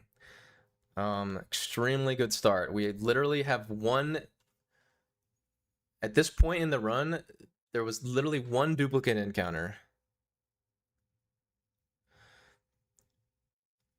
I think it might need to be re-looked at again. But it's more about speed, because it's like if it's gonna run away, it's faster that it just runs away. If you throw like 6 balls at it and it stays and then leaves on the 7th one, it's like, dude, it still can run away. So okay, so we have Nidorino, Nidoran male, and eggs. So this is our second duplicate encounter, which is unfortunate. You do still have to stay. There's Doduo, Venonat, and Nidoran female here. It's not amazing. There's not a whole lot of other options though. Usually you won't. So yeah, that is something that, yes, you can totally consider that. You can 100% consider that, and I've done that in the past. Yeah, if it's like you're leaving and it's a Nido, and yeah, I mean, yeah, you could choose to not rock it, but so we got a duplicate egg, so that's 2 duplicate encounters, which is great. I opt to turn frame here because you want to be careful about running out of steps. So Doduo was awesome here. It does break out after 3 shake, which is unfortunate, but so that's 2 duplicate encounters and 1 breakout. So right now I can just leave, technically. Now, what's curious here is, according to the chart, let's just get through this. But according to the chart, Gunner Safari Eevee is telling me that I should go to Entrance and Repel Camp for Rhyhorn Nidorina, which is 50%. Now, I opt to not do this, mainly because this Safari's gone really well. I don't really want to burn. I can get both of those things if I just start leaving. I didn't want to do the additional menu and the repel and go all the way over there. So in this case, I ignored this recommendation. It's a good recommendation, but I think in this spot, this is kind of why, like, you can't really follow the flowchart 100% of the time. It is pretty accurate and it's really solid.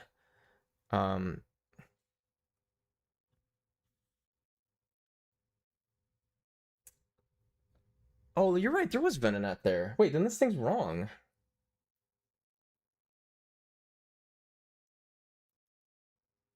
Wait a minute. Wait a second. This is wrong. Wait, what the fuck? Wow, this is wrong. Holy shit. No, you're right. That's weird. Yeah, this is literally wrong. I got jebaited. That's really weird. I got jebaited with No, I should have gone Entrance here. But his tracker is saying that Venonat isn't in Entrance. That's weird. Okay, well, that's interesting. that's actually wrong. I actually haven't seen I haven't seen his thing be wrong at all. So right now I have Paris, eggs, and both Nidos. I don't really need to stay. I'm also doing pewter. So area 2 here is what, 25%? So the only good encounter leaving here is, yeah, looking back at this now, I should have gone Entrance. The chart, the thing was actually wrong, which is really interesting. So so we get Nidorina here, which is, I mean, this was just incredible. Look, I'm closing my eyes on the thing. Catching that there is unbelievably good. Because we weren't staying. It was like the last tile, so that saves us a candy and a trade, which is awesome. So, all right. So right now, thanks, man. Thanks, Rockedex. So that was a really good Safari. Although in hindsight, I should have done Entrance. I should have realized that I didn't have Venonat yet. Oh, is that what it is? So I guess it's not wrong then, but oh, it's just saying yeah, I guess so, right? If you go to Entrance and don't repel, it's yeah, that's what it is. Sorry, it is right. It's just it's weighing repel percentage over Venonat. That's what it is. Okay, makes sense. That is what it is. Why Nidoran is very good if you have Nido male to trade for Nido female. I mean, just candy flexibility, and trading is really slow. So we get to skip the trade, and I don't have to candy Nidoran male or Nidoran female, so it saves it. And 5 Nidos is fine because we'll kick that candy down the road later, which is good.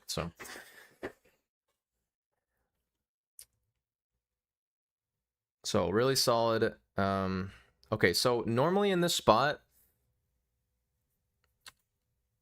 yeah, for sure. So in this spot, I had not looked at the odds to like my torrent for 40. I assumed this was Oranberry because I knew it wasn't potion, because I knew with my HPIV, just like looking at it, I was like, there's no way that we don't have enough HPIV to have torrent for 40 with potion. So now what's tricky about this, okay, also I moved this down because I kind of like these next to each other, because you go back and forth later. So so I Oranberry. It's the only thing you can do except for super potion. But all right, we'll skip all this now. Obviously start flash pass. So I opted to get seen by this guy. There's 2 ways to do this pass. You can talk to him and then you burn the turn frames, or just get seen. This is what Mockwing found. If he sees you, you can just run up and open the bag, which I just like a little bit better. It is probably faster to just do the turn burn, but so you can just walk up and then open the bag, and if he's not looking left, you're good. So be really careful around these guys. And again, I'll always stress that it's only do these passes if you're like super confident, because it's not worth hitting him to save like this 2 seconds to bag minute or whatever. Like, but obviously I've done these a million times. So okay, so what I didn't realize until literally right now is that we are actually arranged to die to sludge. But we don't have torrent for 40 if we potioned. So it's like, this is why mild is bad.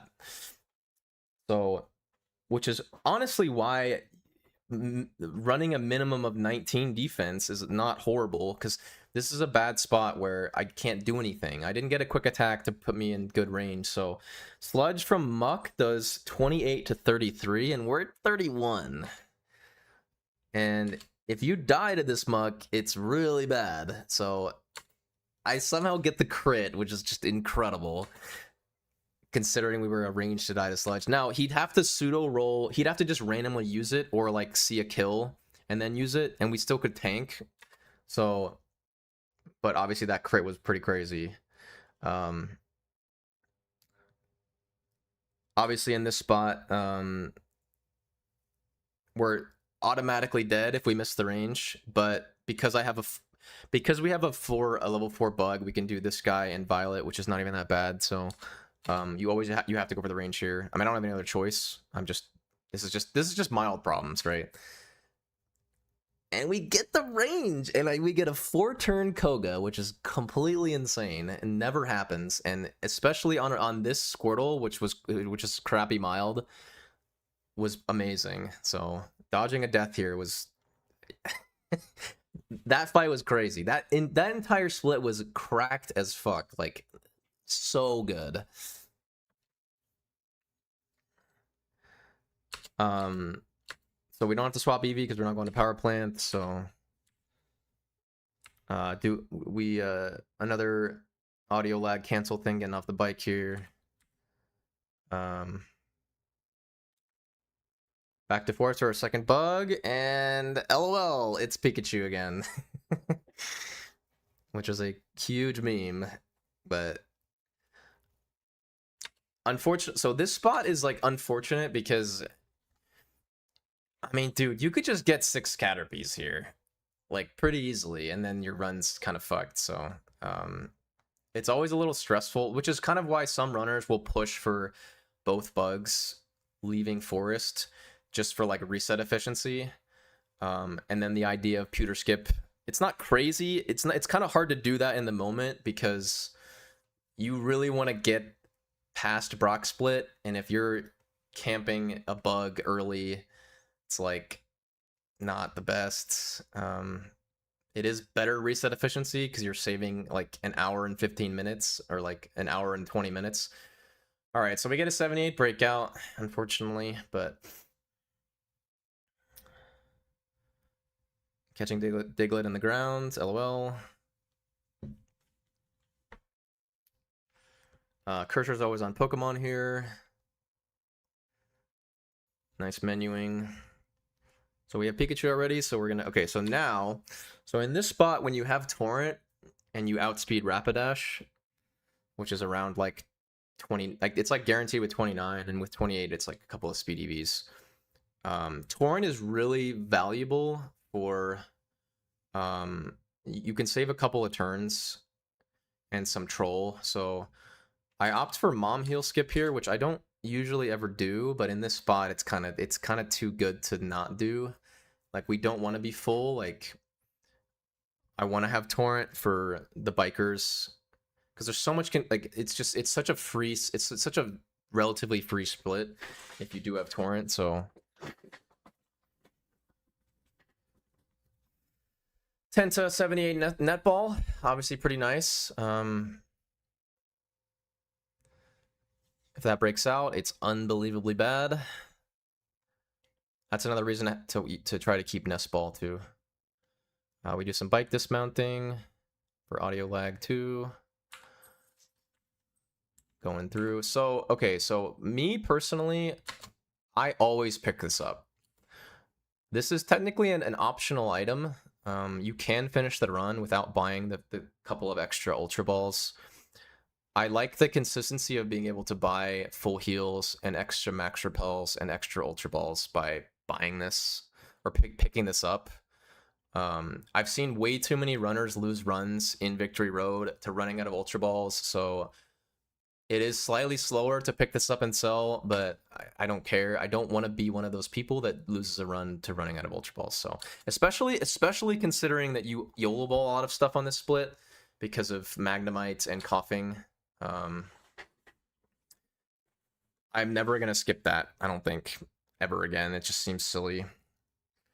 All right, here comes one of the most annoying things in this run is this 28 coughing is just unbelievably tilting. Okay, so this is like the worst first encounter.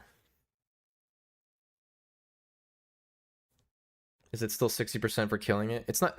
No, it's 40% for it to die, 60% for it to live. So unfortunately, even Knob couldn't have. That's a good bit. So this is 22% to die to bite. Obviously you can crit it, and it has self-destruct, which would kill us here at 34. But it's our first encounter, so it's like this is a tricky spot that I probably would have maybe played differently. The problem is if you get into spamming Ultra Balls as your first encounter, I don't want to run out or run like way too low. So if that was my last encounter, I would have Ultra Balled it, but just seeing that first. I mean, if you flinch it or it doesn't die to 22%, you just catch it guaranteed.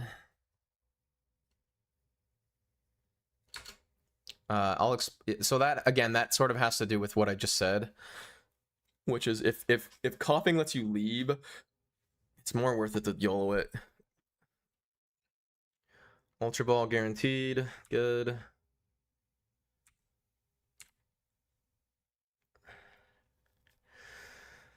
Okay, so now Ditto is nice. We have our Bug. If Bug is dead, you can swap Abra, which is 62, which is not great, but unfortunately it does break out, which is, again, this split is like the 78% breakout split. I swear you get so many 78% breakouts. It's bizarre. So 2 78 breakouts this run, but Ditto is a really good catch, really good unique encounter. So now we need one more thing. Realistically, it's 35, 50, it's 55% for a good encounter from here. You don't really want to leave with only 2 things unless it's coughing, Raticate. So here comes the coughing incident. So in this spot, because it's level 28, same thing. It's what Insane said it was like 40% to die. If we catch this, we get to leave, and I'm done. So, and then the other consideration is that self-destruct kills us, and I don't want my HP to get messed up here, because I have torrent. I have like perfect torrent right now, and I tank. This is perfect HP, so I don't want any damage. So this is a YOLO ball here for sure, because it's like, see, I'm like freaking out because it's like I just want this to catch, and then this runs like unbelievably good. Now it breaks out, which is unfortunate. And then I get sludge crit poison. So now, okay, so now we're in a bad spot here. So I was not expecting this because I wasn't actually considering the fact that it can still kill me outside of self-destructs. So the correct play was to switch to Eevee here. So we switched to Chidang, which, again, I was just like, I'm just going to YOLO ball it, so it breaks out of another YOLO ball. So now we pop in here, and I'm like, okay, well, now let's, okay, so now I'm thinking, okay, how many ultras do we have here? So I have 3 ultra balls right now. So I'm thinking in my mind, like, you wouldn't run unless it's self-destructed. In my brain, I'm thinking like, okay, I have 3 ultra balls. If I YOLO ball 3 ultra balls, the run dies, like, pretty much. So I'm thinking, okay, now I've never been put in this position before. So again, even though I've been playing for a long, like 2 years, like, and I've done tons of attempts, I've not been in this exact spot. So the first thing my brain thought of was like, let me try to weaken this so that I can get it at least 78s, so that I don't lose the run to 3 YOLO 50/50s, or, which, it's like, in hindsight, that was probably not good. This is such a fucked spot, though, because you're supposed to YOLO ball this here with modern strats, like, but I just missed the coin flip, so I opt for quick attack, and then it doesn't do shit, you know, because I've never quick attacked this thing before, so I was like, fuck, okay, that's not enough HP, so I was like, let me quick attack again, and then and then it died, dude. So all of that was pure time loss, which is super fucked. I was so just the worst thing ever, dude. And so in this moment, I was like, well, this really good run is just fucked now. So that was pure time loss. It was I lost an entire. I measured this yesterday. I lost no, it was it was a minute.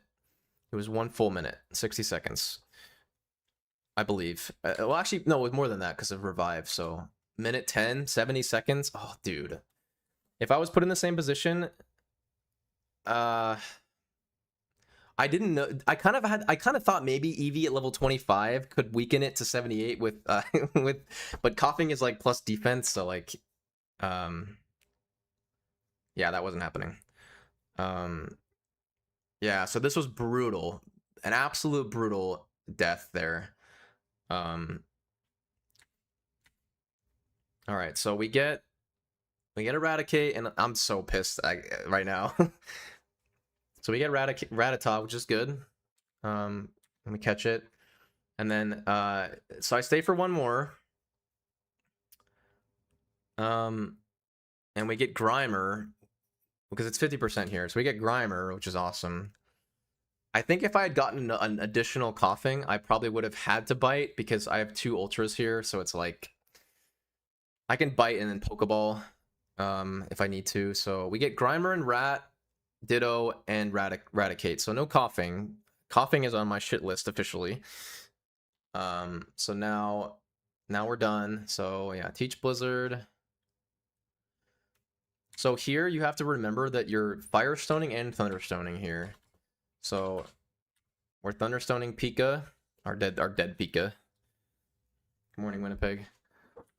And then Firestoning Eevee. This is why you want to keep This is why you keep Eevee or Pikachu in your party, so you can And the other reason that you do this is because the menu after trading Ponyta is normally when you have to Thunderstone Pikachu if you don't have early Pika. But what can happen is you can actually, if you get 31 Ponyta, you can actually skip you can skip that menu completely because with early Pika, because Pikachu's already Thunderstone because you Thunderstoned it on Blaine Split, and you don't have to candy 31 Pony because you can't, so you don't even have to do a menu after doing the fossils and the Ponyta trade, which is really nice. So there's no reason to not.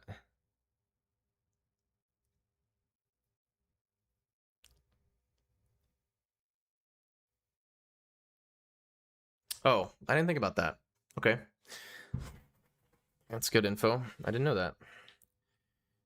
I have a thing, by the way, of like just round 2 things. It's like 2 pages of just tiny shit like this. Yeah, okay. That, I guess so, yeah. Thank you, Ananan, for the info. It's just it just goes to show that there's just so many things to know that like I didn't even think about that, but yeah, that's good. I mean, that's so situational.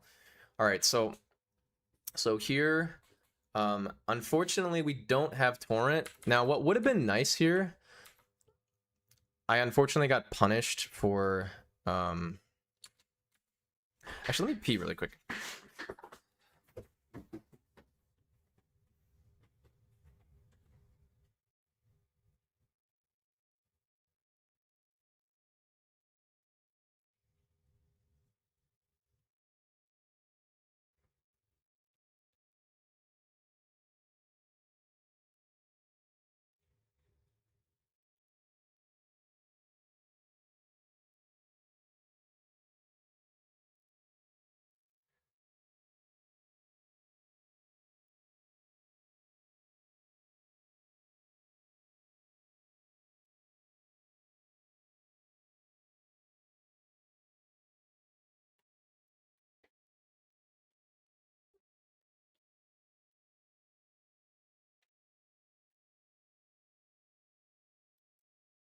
Yeah, he means early Pony or early Pika. I actually didn't even think about that, but yeah, I guess just doing an extra menu to just candy. So you would do it. When could you do it? You could do it. No, you could do it on escape rope, right? Escape rope for leaving Silphco, right? Because you're already, yeah, because you scroll past candy, so that's probably the best time to do it. I actually didn't even think about that. That's once again, add it to the list of things that you need to know. Rope would be too late. Oh yeah, you're right. Is there a good time to do it? Spinner pass? What? And then scroll to accuracy? Yeah. That's fine. Yeah, I didn't. Okay, so back to the run. So unfortunately we are losing we lost Torrent because I died, so I had to revive. So we actually bought 1 less X speed on the idea that we wouldn't need it because we outsped Rapidash, but here actually having an extra speed would be kind of nice because Growlithe could actually put us into Torrent. So yeah. But we don't have an extra speed for that, so Surf still kills. So in this spot,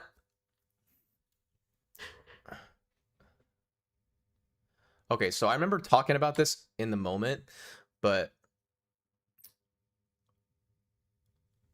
2 things went through my brain. Number 1, I was thinking normally you double pulse this, but I knew that any damage I take from him would put me into Torrent, and I was thinking like I don't really want like I don't want to pulse crit or pulse confuse hurt self like and then full heal. So my thought process here was I'm gonna bite because bite plus Torrent kills this, and he's pretty likely to hit me, and if I flinch, I'll just bite a second time. So I opted for bite and then take damage, so I get torrent here. And then yeah, again, if I flinched, I was just gonna bite again, and then if I flinch a third time or second time, whatever. But that's in my opinion, I feel like that's faster than, like, I mean, critting's fucked, and then confusion's fucked because of the full heal shit. Like, I feel like bite is just like fine there. So yeah, I mark a bunch of shit here, so we are right about even. We're like slightly behind record here. Which, going into a bad record island split is kind of nice. We have torrent, so I don't really need to worry. Another bike dismount here for audio lag. Okay, so here, so this is the only thing about... I'm not as familiar with mom heal skip, but I do need to look into it more. But I think, is there a way for you to not have to elixir doing mom heal skip? Because I feel like the answer is probably no, right? No, you probably can't, right? The elixir, the proper place to elixir would definitely be on the escape rope menu in mansion. But I mess up here, and again, like, it's not something I do very often, and I gotta get better at it. So, but yeah, I'm pretty sure the better spot to elixir here would be, yeah, when you're escape roping, because I do an additional menu here. I don't need to max repel because I don't have Pidgey, and I don't need to heal because I have torrent. So we just do one full menu just to elixir, which is, yeah, that was not great. But I unfortunately have not done enough mom heal skip runs to, like, this section is kind of confusing because there's so many variations of, like, needing to heal, not needing to heal, needing to max repel because you have Pidgey already, and then mom heal skip, needing to elixir. So what I do need to figure out, which I'm gonna write down, there's probably if you have a specific amount of surf, you can probably elixir after this. I just don't know that number right now, but I will look into that for next time.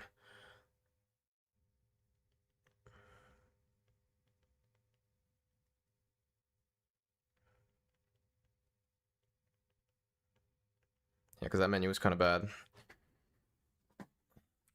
Oh shit, my phone's dying. Hold on.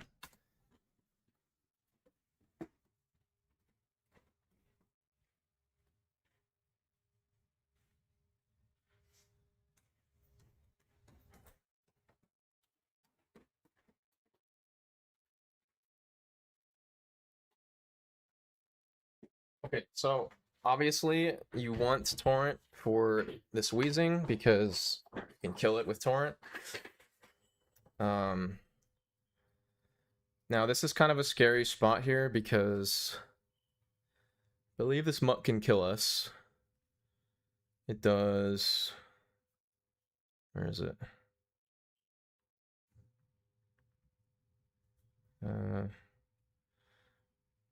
It does. Yeah, 26 to 31. So yeah, we could have died there. It's unlikely though. So we're healing, and then put the cursor on Carbos, and then I'm just mashing here because we already died. Normally there's a revive between Protein and Carbos, but because I died, it's just so I can just mash to sell these two things. Similar to, like, having a lot of ultras, I also like having a lot of max repels. Gives you an additional full restore. You never have to think about it. You never have to pick any up. So I buy what, 6 max repels, which you probably don't even need to buy that many, but I like having a lot to have the option. Now on this run, it would have probably made more sense because I saved the baby repel. I probably should have bought 2 full heals, or I don't know, maybe skip the full heals and bought an extra ultra ball instead. But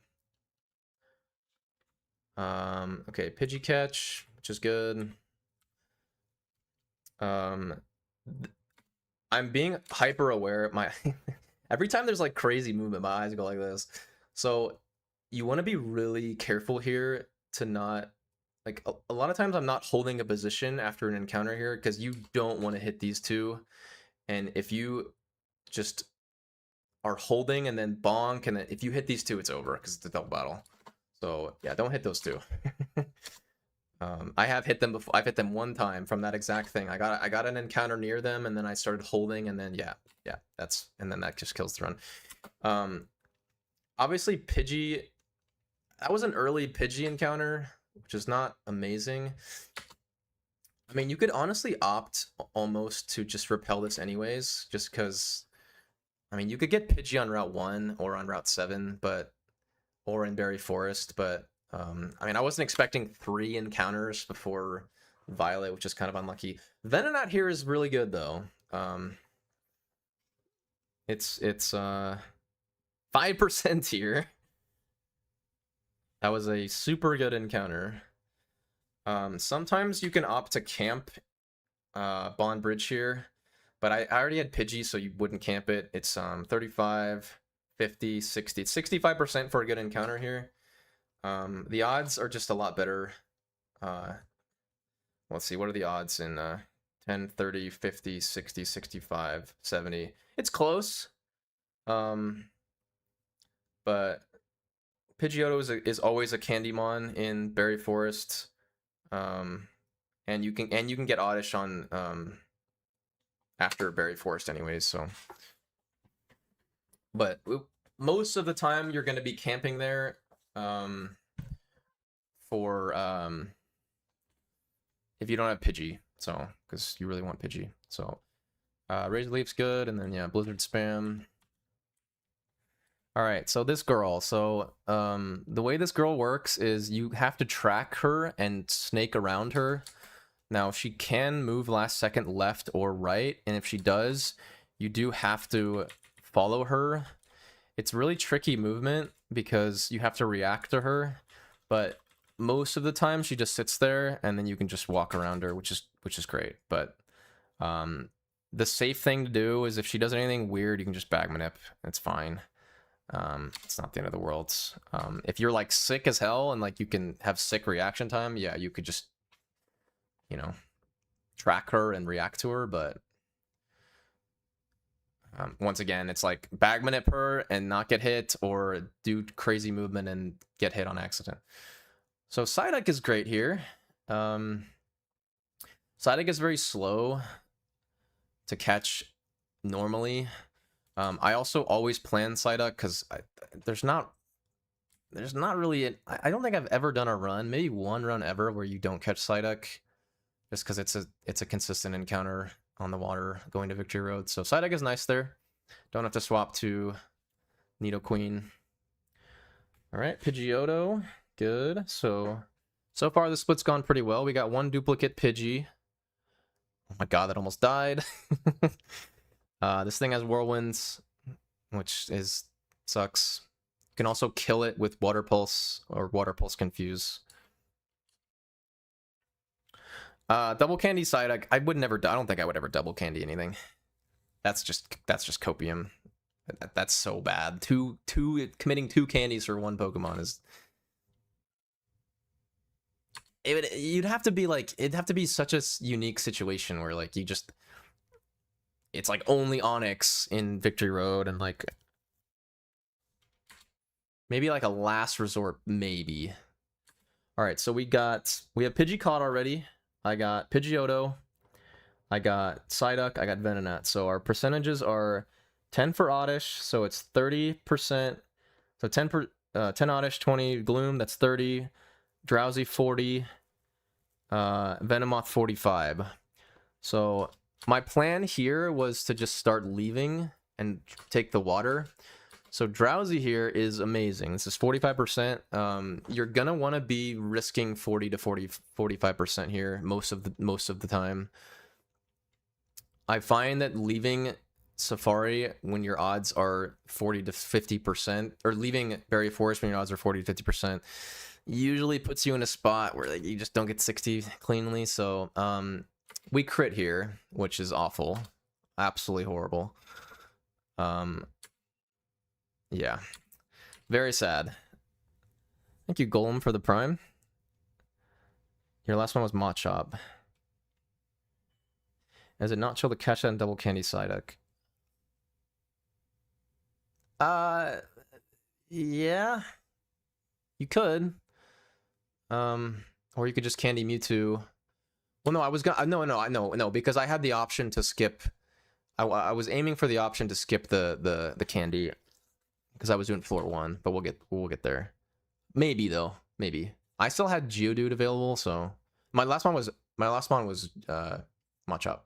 So Drowsy, so critting Drowsy there is unreal. How unlucky that is, because that's a unique Pokemon. We're probably not going to see it again. It would have let us leave the forest, so very, very sad. We do get Gloom, which is good. Unfortunately, Gloom is planned, so it doesn't help our 60 that much. I mean, you're always going to catch some combination. This saves us a candy at least. One thing to note. So this is 62. I would have attacked again if I didn't get put to sleep. Luckily, just caught.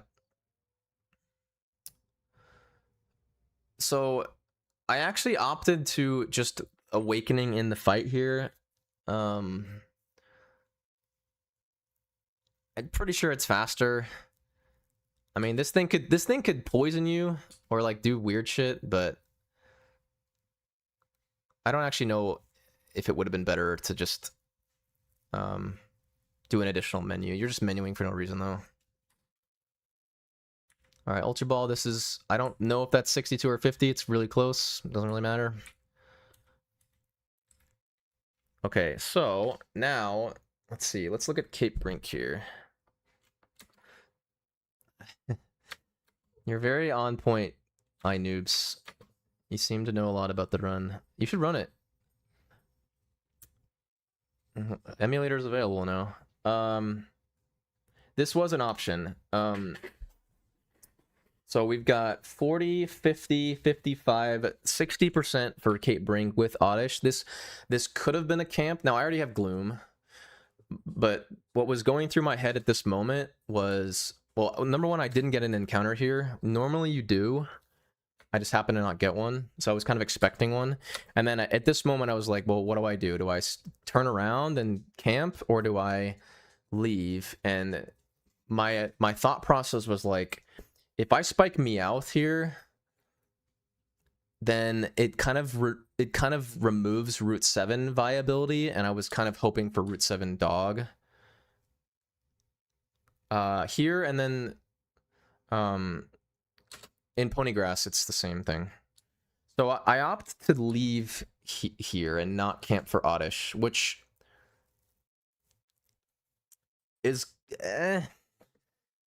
it's kind of hard to say.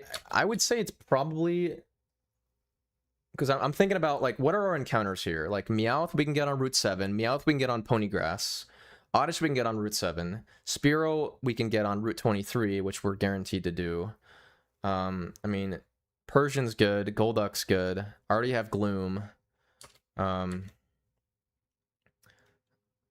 If you didn't have early Pika, oh yeah, that was the other factor too. I wanted to fully commit to Route 7 because I couldn't fly to Saffron anyways, so we really weren't losing any time at all. So it probably would have been a good camp here.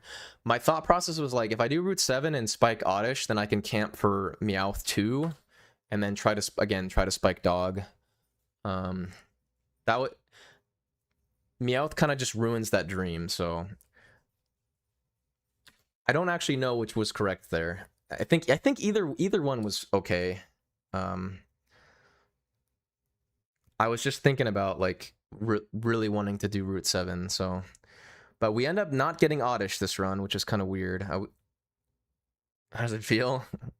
I don't know. It hasn't sunken in yet. I've always known I was capable, but I'm very surprised that this run got there.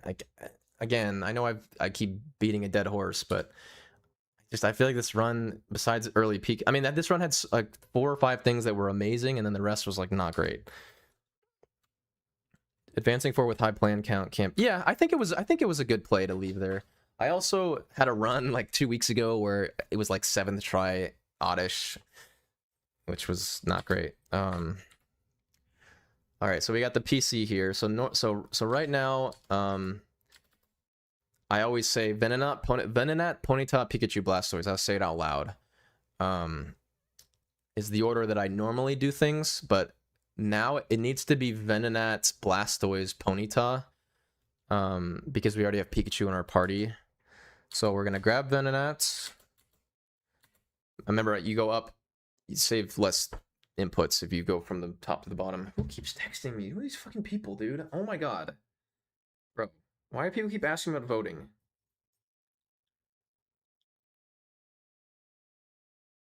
Stop asking me about voting. So we got Venonat, Venonat, Ponyta, swap with Blastoise. Normally I would swap I would get Pikachu after this, but we already have Pikachu in our party, so it's just Venonat, Ponyta, Blastoise, heal the Blastoise again, swapping it. We'll just heal it, and then we're dropping it off where Flareon is, which just Flareon's in a weird spot. Flareon's usually in slot 4, but early Pika stuff, and then deposit, and then we're good. So that was clean menu. So right now, so that was a good island. So we're quite ahead now. As you can see, we are a good chunk. That was a good island, and he has a bad island. We're very far ahead now. Are you gonna keep doing? Yes, sir. I am going to be doing round 2 until we get the bounty time, if we can. But if this runs any indication, bro, it's the bounty's doable. I just got to keep playing really well and keep grinding. Hopefully I get the bounty time, and then I will probably play for another like couple of weeks after the bounty if I get it, just to try to improve the bounty time. And then if no one's beaten that bounty time, I will probably move on and see if anyone beats it. I don't really want to move on. My worry is that like if I get it and it's like 23, the bounty time is 3:25:29, which, dude, it could have easily been this run, but I'm not complaining. It's fine. It just means more round 2. The worry obviously is that I get the bounty time, and then I move on to like Emerald or something, and then somebody else beats the bounty time, and then I have to come back and try to beat that. Yeah, so most likely we're just going to be playing round 2 until the bounty time, or until the bounty's over. I could definitely see myself 2 months from now burning out and not going for it, but we'll see. I'm in the zone right now. Like, I'm in terms of like knowledge of and execution of round 2, so like I don't really want to move on, but it's obviously going to be a little degen after this. So yeah, so we didn't have to Thunderstone Pika, and yeah, I guess that menu was pointless. Yeah, I guess Anan's right. Yeah, I didn't think about that. Candy on Rocket Spinner, Bagmanip. That's probably better. And the bounty's $5,000, so that's it's a lot. It's a fucking lot, dude. Dude, I can easily improve it. I'm gonna shift my mindset a little bit. I'm gonna get locked in on a couple more things. Keep practicing, and I think the thing that I'm happy about is I'm gonna be so much more relaxed, I think, from now, because like the weight off of my shoulders of getting this time, you know, because dude, my 329 was so bad, especially with Glemmy, dude. I felt like a scrub. So, but we're good.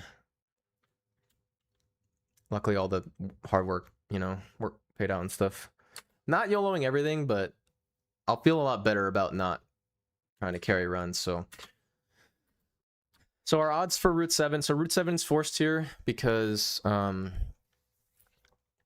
early Pika. So you want to do it because you can't fly to Saffron. I don't think new strats need. I don't think we need new strats. So I don't think we do anything differently. I'm just gonna keep.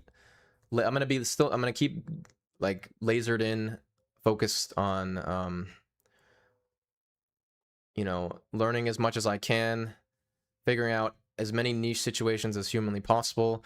I am gonna practice post game a little more. I was a little sloppy on warehouse. There's some stuff I gotta do, HP wise, that I wasn't really ready for on this run either. So I'm gonna get my notes. I'm gonna get my post game dialed in a little bit more in terms of like really making sure our HPs are good and whatnot. So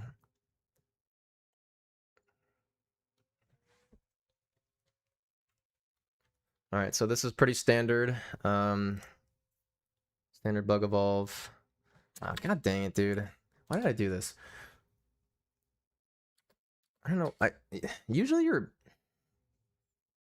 Why would I usually I'm like the cursor's. Oh no. So this is once again, see, this is what's so funny. This is why it's like almost impossible to be perfect in this game, because there's so many things, like little things. Like technically early Pika, because you didn't Thunderstone, your cursor's gonna be at the bottom. It's usually at the top because you Thunderstone and then like you Candy and then Candy Pony and then Thunderstone, and then you go down to X Special. But because this is early Pika and we Thunderstone earlier, I think in normal runs the cursor's up high. That's why I go down here, because I'm thinking like it's a normal run. But then I'm like, oh shit, no, it's not, because I Thunderstoned before. That's so yeah. So that's just like something tiny, but like that's why you really got to be locked in on early Pika. Okay, so obviously really important Blizzard to hit. We're not dead from here. There is some HPs when you're mild or you're dead. It probably wouldn't have done shit, but so here's the big 50-50. This makes a big deal. I don't think we get record if this city doesn't Dragon Rage here. Like, it's really important. So this is one of the bigger flaws with this route that you can't really do much about. People have tried to like fix it somewhat, but there is probably a way to do it with like elixiring and stuff, but that Growlithe range. I have Torrent, so I Water Pulse the Alakazam. You really want to try to save Surfs here.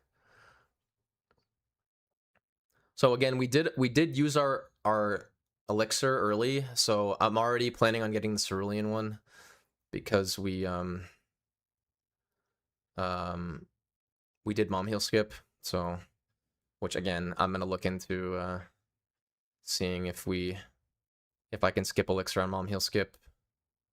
There should be a surf count where you can do it, and it's okay, maybe. Well, no, you just have to use it, right? Never mind. It's still better though. I mean, getting Cerulean Elixir is not even that bad. I mean, you get an extra encounter and die, but all right. So pulse. Can only pulse this thing if you have torrents, which we do exactly. No, not 126. Okay. So at this point in the run, I am very far ahead, and I only have one revive. My immediate thought process was like, I have Torrent for Kangaskhan here, and so there's a very real chance that we get Fake Out into miss range into Mega Punch and die. And I think this is the last point you can actually pick up. This is the last revive you can actually get in the run, I think. Don't quote me on that. And so I was just thinking, based on me having Torrent and not doing +1 strats, I was thinking maybe I just get this revive so that, because I pictured like, I don't know, like dying as Mewtwo or dying in Cerulean Cave. Like if we had died to Koga or to Geo here I would have had to use the last revive. Which is actually a max revive too, which is even more fucked. So, I mean, dying in this fight is kind of like, you're kind of fucked anyways, because you don't have torrent. But if we had to, dude, if I had to, I mean, I guess the run is just over if we die here anyways, because he could just tail whip bug a million times. But yeah, there is a revive there. So I think just based on the pace and the fact that I died already, I was like, do I want to die again? Or like, if I die 2 more times, like, I don't know. I've died a lot. I've died a lot until this point, so. So when you have torrent, you don't have to set up +1. Just means this is a range now, which we get. So we get no fake out and we get the range, which is great. It is a 10 and 16, so it's not amazing. If you miss it, we do tank Mega Punch. So.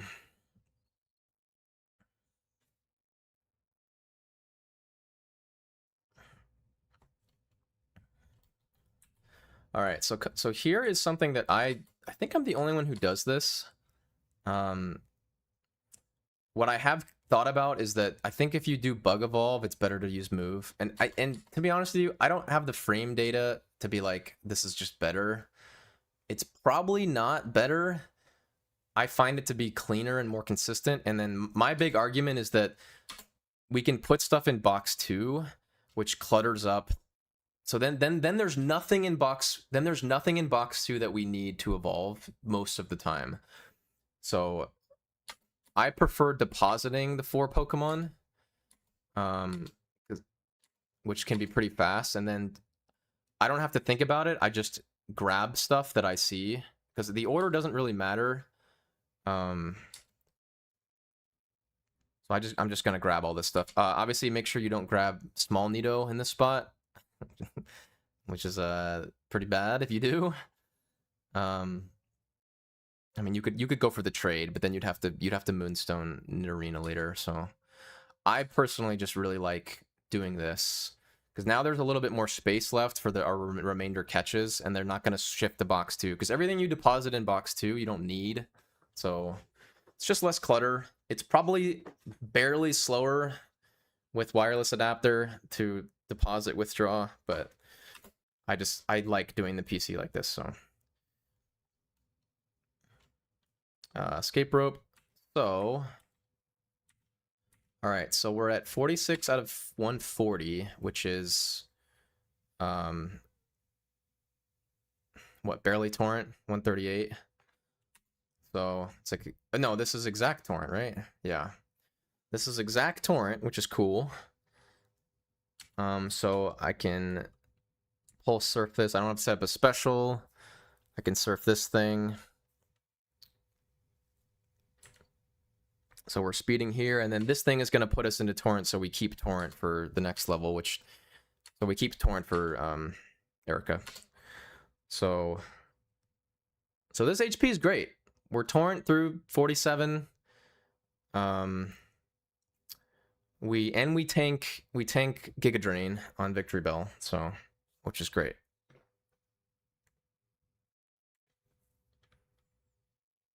So yeah, runs pretty good. Really good. How far am I ahead right now? 2.5 minutes.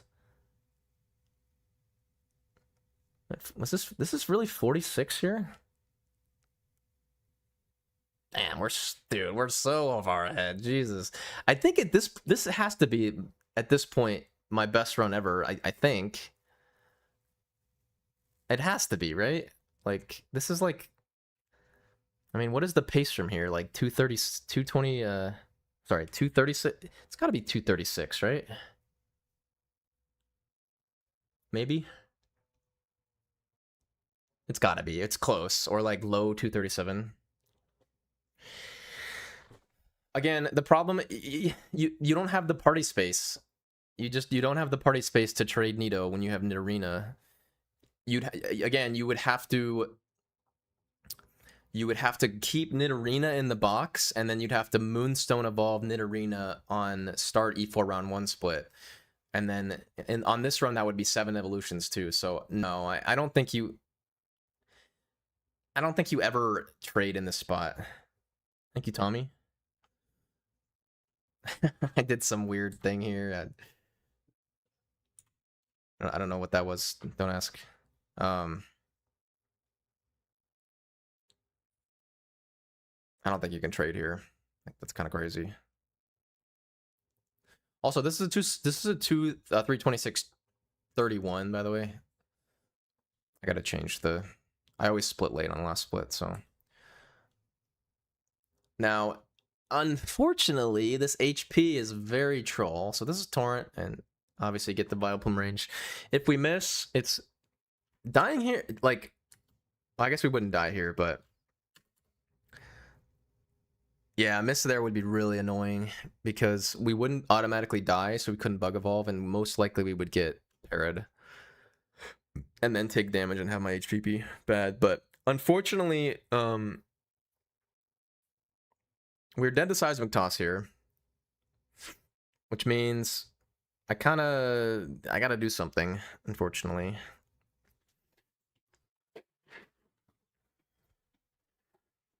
We just need like 1 more HP to be okay here. So, okay, so this is also a weird spot. We're actually not candying anything here, which is pretty unlikely, this exact combination. So I think I like, no, I know I knew this. I was like, I went past Moonstone. Oh, no, sorry. I was potioning first. So I knew, gotta tank Seismic Toss. It Super may have been better here, but 88, no, I mean, there's no way Super's better here. I mean, no, there's no way.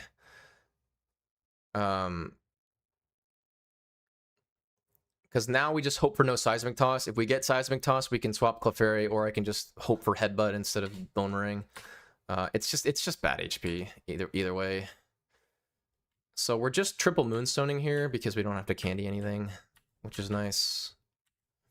You want to see, this is another thing that I forgot, but you want to Moonstone Clefairy last. That way, the cursor's on Clefairy when you go to teach Strength. Now, unfortunately, here I forgot that I Oran Berried on Koga, so the cursor was on Berry Pouch. It's usually on TM Case when you don't Oran Berry. That's why I opened the Berry Pouch here, because I'm like, usually it's on TM Case. The last like 9 runs I've gotten here I haven't had to Oran Berry, so like it's a small mistake, but whatever. But the cursor's just on Strength now, so get the candy. Obviously swap.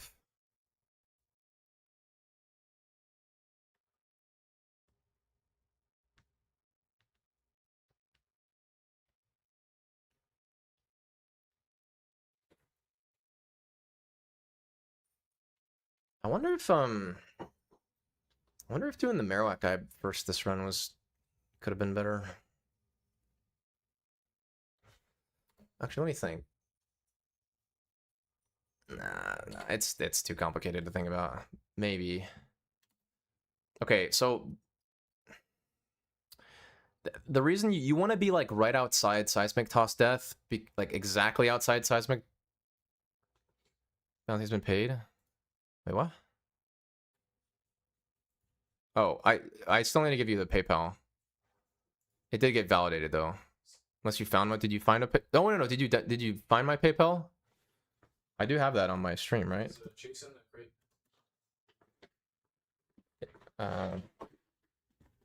Yes. Oh, you got it? Oh, nice, man. Thank you so much, Tarragon. That's a nice, pleasant surprise. I had forgotten about your bounty. That's awesome, though. $350. Hell yeah, dude. Thanks, man. That's awesome. What a legend. True.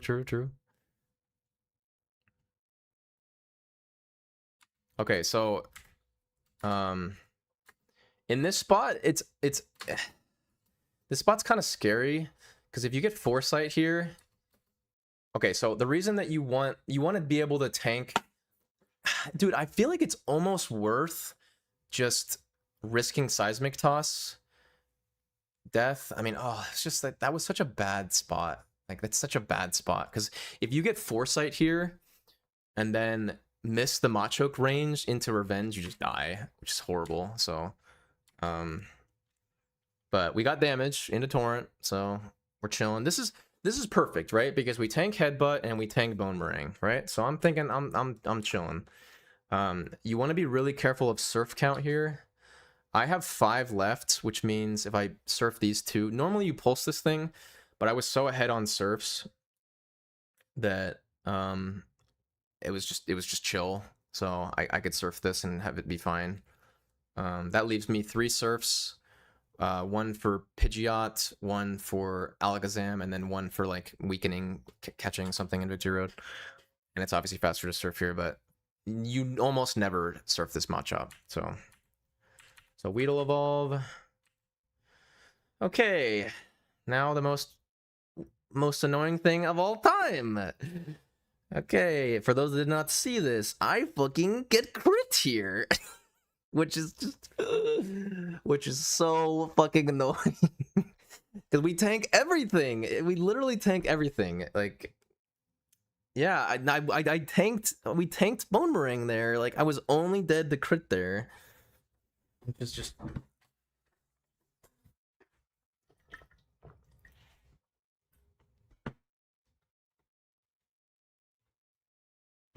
Sorry. Oh, ad starts. Can we snooze this? I'll just take a second. This is the World Record run, yes.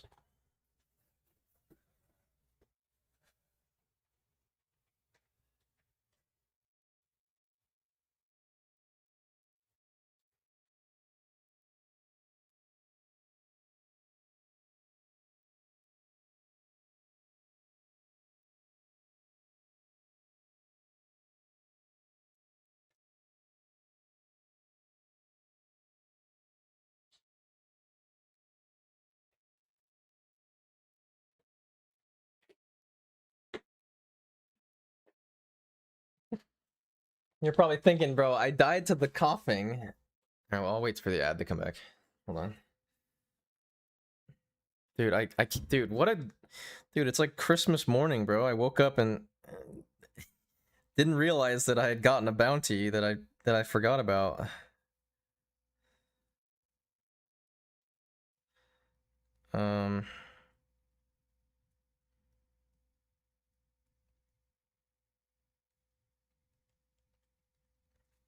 Alright, we're back. So, yeah, this is disastrous getting crit here. Alright, let's see how much time we lose. Here we go. 220, 34. So, yeah, that was really unlucky. So now 34. So now I have to, okay, so it's worse. What? Okay, so yeah, we do a couple things here. So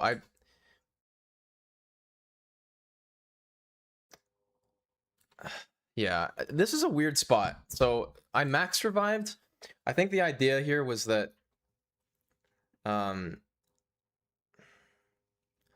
well, actually the correct play, I don't even think I do this though, because I was not prepared for this, but okay, so the correct play here was actually just to use the 3 surfs on to get through this fight, and then elixir afterwards.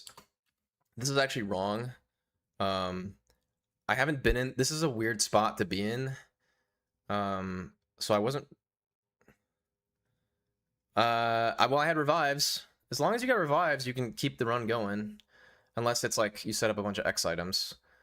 The run is just insanely good right now. I mean, I'm like, 2 minutes ahead of record right now. So, so I actually opt to elixir.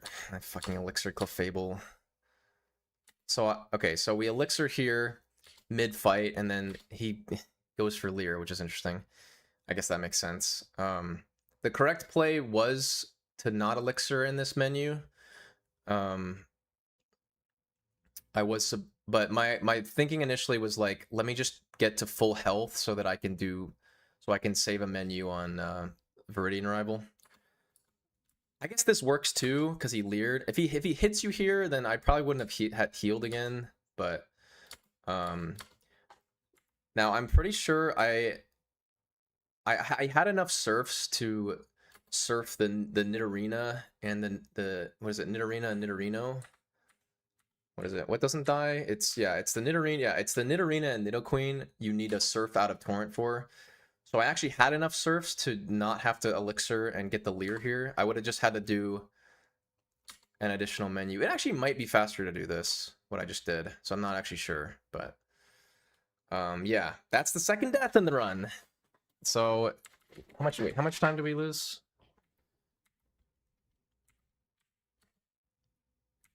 We lost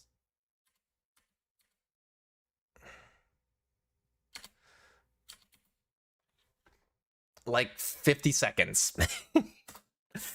Which is brutal.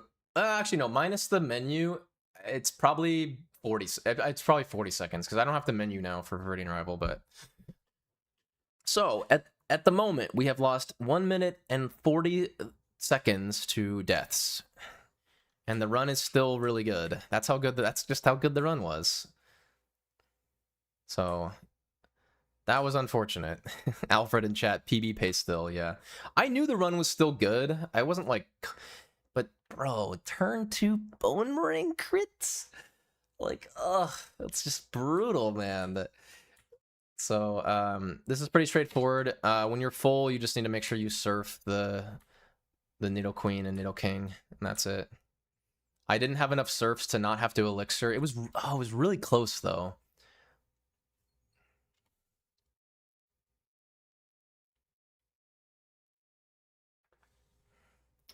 Max Repel in front of Giovanni's. I wouldn't want to menu for no reason.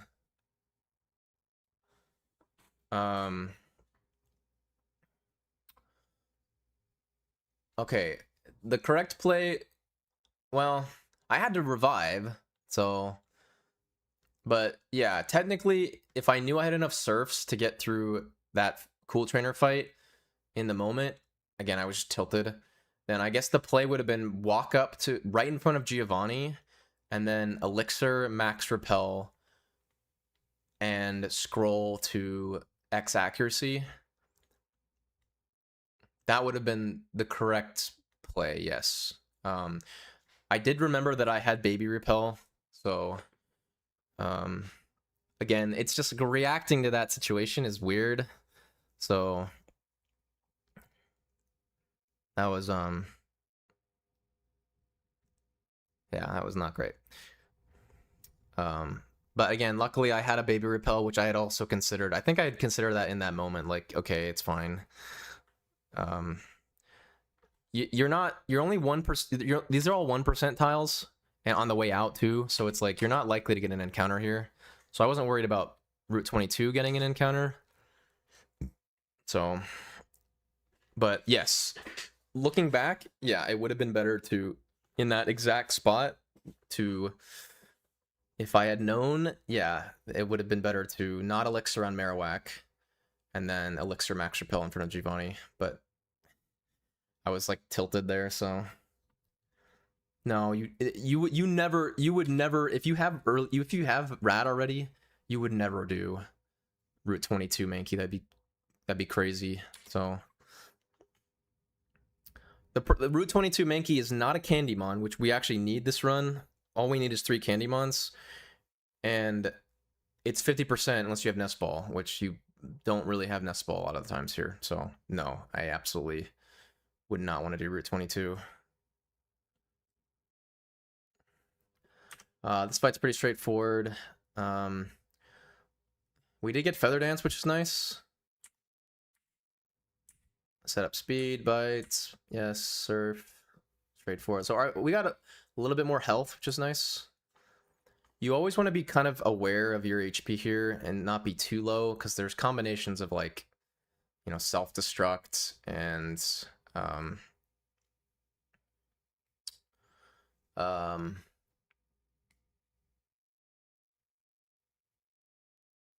like Machoke Revenge and shit. Like, all right, so I repel here, which actually which I guess was bad. I don't actually know baby repel steps from here. This is again, this is kind of a rare situation.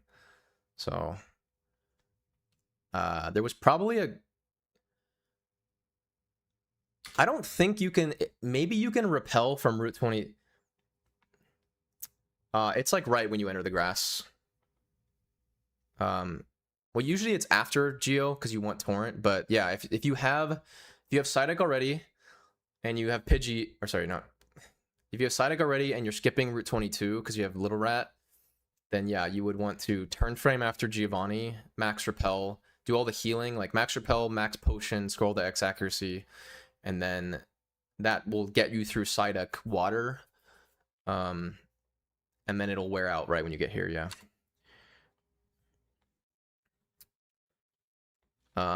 Baby repel, I don't know where you could do it.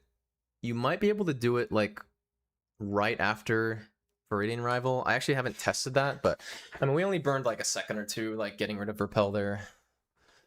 Ekans, solid. So that's our first candy poke, chilling. Odds are pretty good here, so we're gonna stay for one more. And we just get Mankey candy poke, which is great. So didn't crit it. If this was Fearow, then I would have probably gone for two things in Victory Road. Oh, what was I thinking about? It was like I could have stayed for 40%, but the problem with staying after Fearow with no Mankey is that if we happen to get Arbok or Primeape, then that removes the candy poke option, right? So Victory Road and then skip the candy, I think would have been better. So right here, usually you consider doing floor 2, because it's 10% less for Geo or for Onyx. But in this case, because we are committing Mankey as a candy, and actually Psyduck was a candy too. I missed that. No, I missed that actually. Yeah, I literally missed that. Yeah, I did. Okay. I mean, it didn't end up mattering, but no, now that I think about it, yeah, Psyduck actually changes things a little bit here for like decisions that I could have made potentially. Yeah, we would have just... Yeah, okay. It's okay. Nobody in chat noticed the Psyduck candy thing either, but it ended up not... Or wait, no. Oh, no, you're right. No, you're right. It was double candy. Never mind.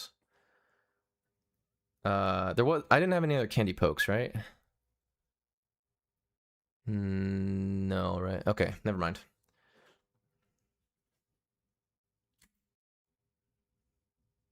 Yeah, so the reason I didn't do floor 2 is because candy pokes were like committed right now, and if we get Primeape, then I just have an extra candy, and then I gotta catch another thing. So, and floor 2 is 10% for Primeape. So we're doing floor 1. Which is annoying. Again, 30% Onyx.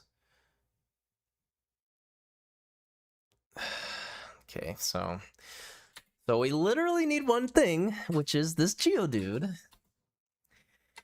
So 78%. Now,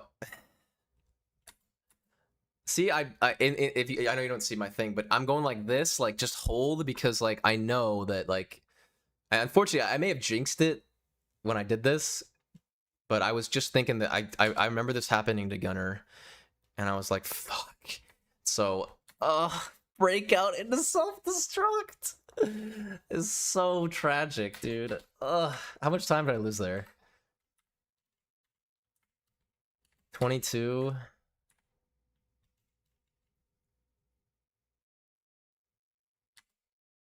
Dude, we lost over 2 minutes, like, to 2 deaths and then this thing. Like, that's so crazy, man. Oh no, even more. This is another 2 minutes 10 seconds because of the Onyx there. 2 minutes 20 seconds.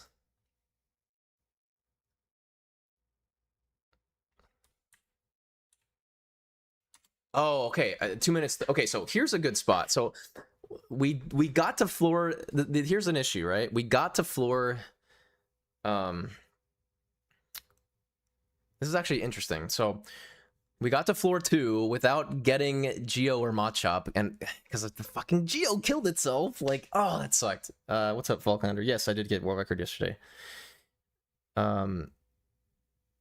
So this is a tricky spot here because like I'm really low, and I could catch this. But my immediate thought was like, my revive count is awful, and this is a hard catch, and this removes a candy poke planned from Mankey. I could have max potioned and then tried to catch this, and then I like that's the option, right? Max potion, probably surf, and then but the catch rate of this is not good either. And then I would have just candied Mewtwo or candied Blastoise. I opted to run here. I think because I was at 10 HP, which also another thing to consider. After getting self-destruct, that's what I'm saying. I do. That's the point, right? That's why I ran, because if you catch the Primeape there, you need one more thing. You save an evolution, and you save the encounter like running into that thing, and then you get a candy for Mewtwo or Blastoise, which is good value. But I would have to catch something else. So it was probably good to try to catch that there,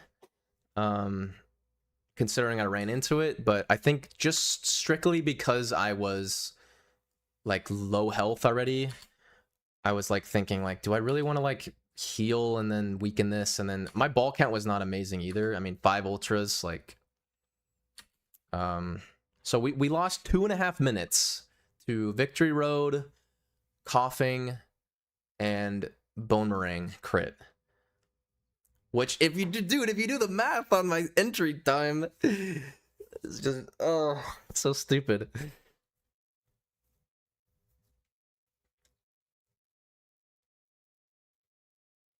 Oh yeah, healing on Brock, dude. This run was so sick. Outside of like a couple of things, like, isn't that crazy though?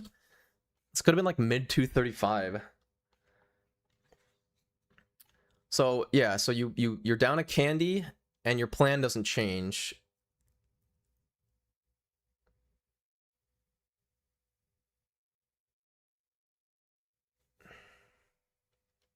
But you save a candy and an evolution basically by catching Primeape there, which is fast. I just, again, I know, right? Seriously, dude, finishing a run with good Safari, no deaths is like fucking impossible, dude. Thanks, Girado. I mean, yeah, with how much that went wrong this run, it's just so weird that it's record, but it is, like, it's just very silly. But I mean, that's the power of Clemmy Skip and a good run. I mean, again, our Islands was really good. Our Safari was insanely good. Like, his early Pika's really good. Like, my post game was really good. Like, okay, I fuck up the movement there. So we're done now. So I finally caught Geodude, so which is great. This was a weird repel wear out spot here. That's a safe tile, but then you could probably, dude, I wonder if you actually repel here. You could probably risk this, right? Maybe I should have. I didn't think about that. Because if I get an encounter on the way out, I could save a candy.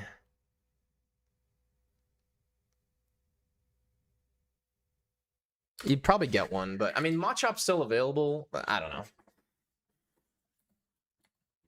Yeah, there was a lot of great luck on this run, but just a lot of really bad luck too.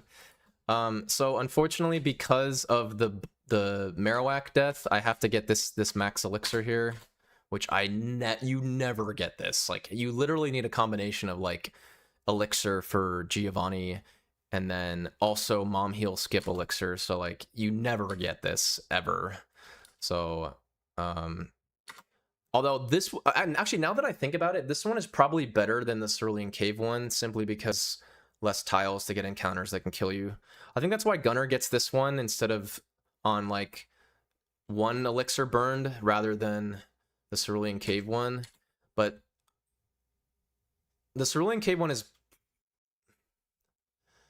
it's probably really close. I'd say the Cerulean Cave one's probably like a second faster maybe, but then yeah, you're just taking more tiles and stuff. Delay the prior max repel to use up immunity tiles. I don't think you risk that there. It's probably not worth it. You're probably gonna get an encounter there. So we're swapping. We're doing six evolutions. Also, this PC is really nice. This PC can be tricky because it's hard to find stuff, and then you also forget what you need. So you got to be like super dialed in for this. Luckily, I was.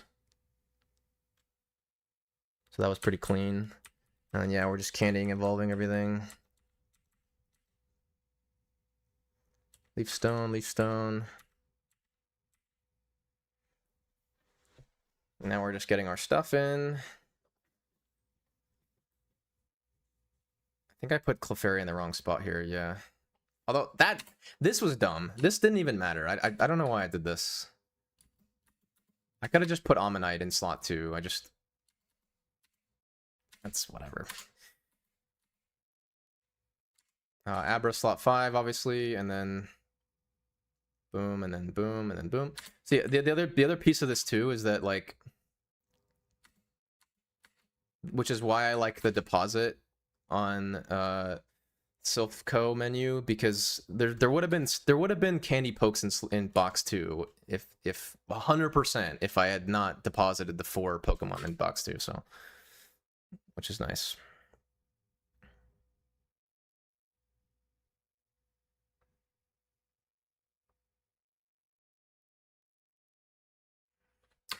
It's easy to say that, noobs, like, to be able to do that, but in the moment you're just worried about finding the right Pokemon of the 5 or 6 Pokemon that you get.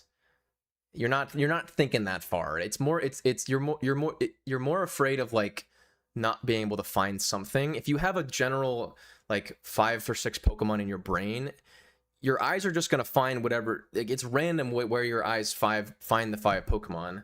I mean, the correct thing is to have a box, is like an app that tracks the box, which Base has done before. That, like, tracks where everything is, but I mean, you're not going to, in the heat of the moment, you're not going to. If I see Ekans first, and I'm not thinking about where to put it, I'm just putting it in there. But I mean, you're right, I guess, but no one's going to do that realistically.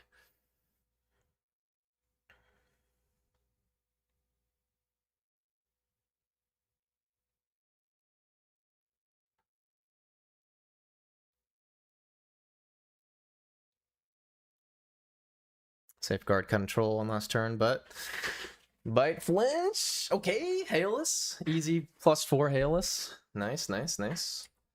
No protects. Any thought on this Lorelei? I mean, 9.5 out of 10. I mean, I could have crit, but yeah, just super cracked.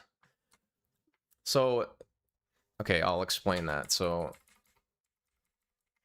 I was level 51 here, so I don't think you can do it on 51.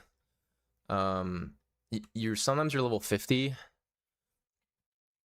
I think even at 50, it's still a chance to put it into the heal range in round 2. So you'd have to look at the damage rolls, but I know 100% I'm not doing it on 51. Like, you just hit heal range there. So I think even doing it on 50 is risky. I think maybe like 30 special level 50 is fine, but it's not the same as in glitchless. In glitchless, you can always go for it, but in round 2, it's way tighter. So yeah, so we get flinch here. No para and no hail. Just an amazing fight. Almost gold. I was like 1 second off gold.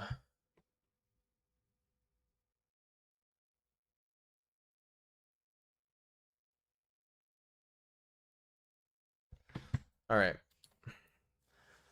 So yeah, saved Dude, saving 23 seconds on Charlie's. I mean, that's basically just hail. I mean, he had a similar fight. He just got hail.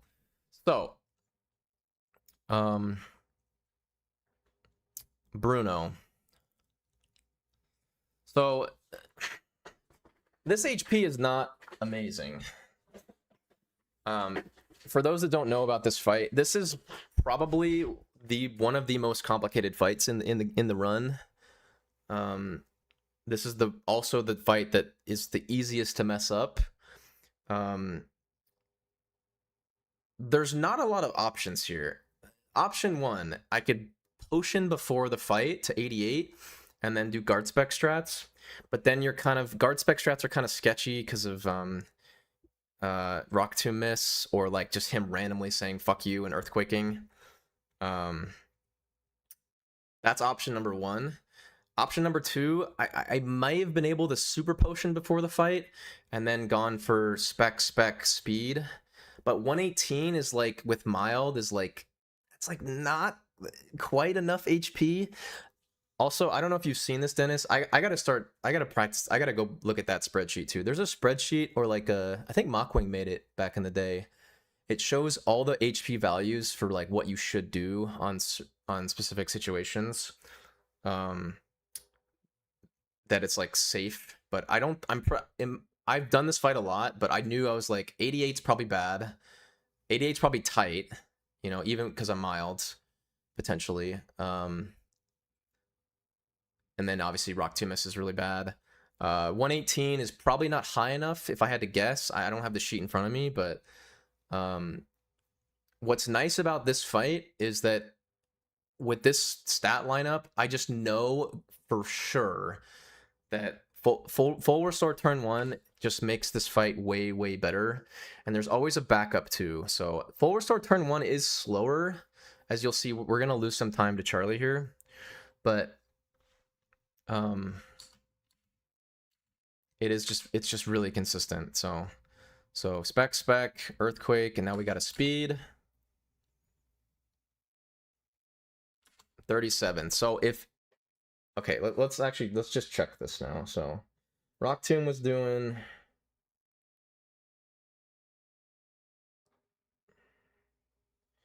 Rock Tomb's doing 16 to 18. So if he had missed Rock Tomb, I would have been at 53 here, which is not Torrent. And then the backup there is like, if he ever misses Rock Tomb and you end up in this spot where you don't have Torrent, but you've already set up speed, then you use a guard spec, and then he should use Rock Tomb.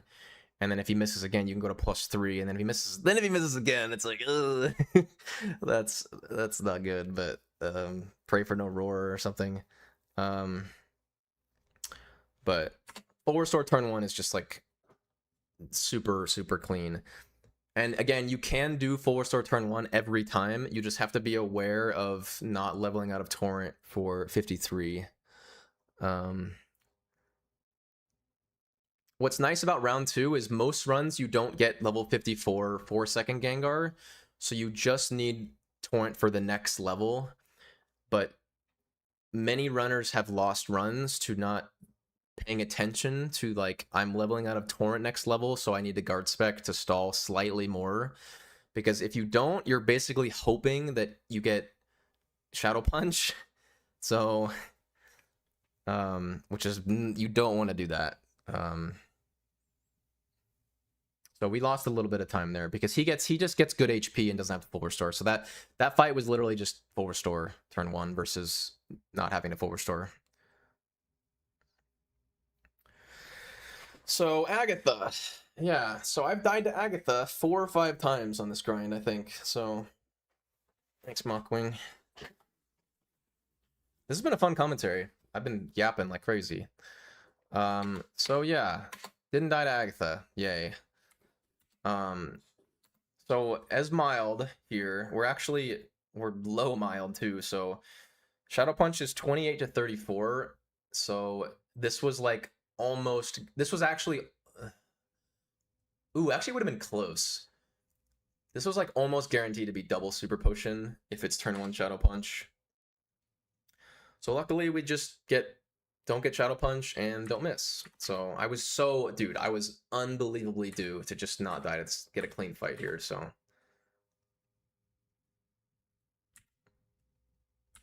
All right, so oh god, here we go. My mistake here. I'm such an idiot, dude. I'm such an idiot. What was I thinking here? Okay, so I think the reason this happened is because the original notes, at least NNN's notes from before, say that you're supposed to accuracy, then special, then bite blizzard, and I got that confused, and I need to change it in my notes to like have just like special bite accuracy blizzard for like flinch chance and stuff. So what happened here was okay, so 84 first of all. So we're taking 78 to 92. So 84 is this is why mild sucks, because we're right in the middle. We're decently likely to die. If it was close to like 90, 91, I could have risked it, but because he might not go over Hyper Beam here. He went for it, unfortunately, and it did 86, so I would have died, obviously. But now we're back in this spot where like, oh shit, Dude, I'm actually insane, by the way. How did I not just kill the run here? I'm actually so, like, I'm such an idiot, dude. Holy shit. If we miss the blizzard here, we literally die, and they're, like... I'm such an idiot. Oh, I'm such a fucking idiot, dude. I overmissed this, by the way. This is the biggest mistake I made this entire run. I was also nervous, to be fair. But yeah, if I missed the blizzard, we're 85% to lose the run, and then I would have. It's so hard to be like. It's so hard to like be so focused, especially on good pace for this fucking long. But that was really bad. And then we're in uncharted territory here. I just YOLO blizzarded there because like an idiot. I did not mean to do that. I was supposed to full restore.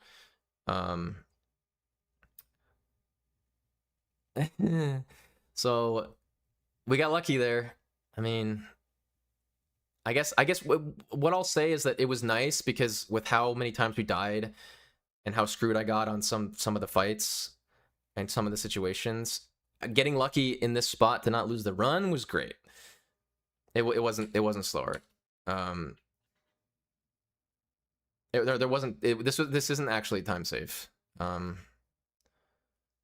This was I believe this was slower because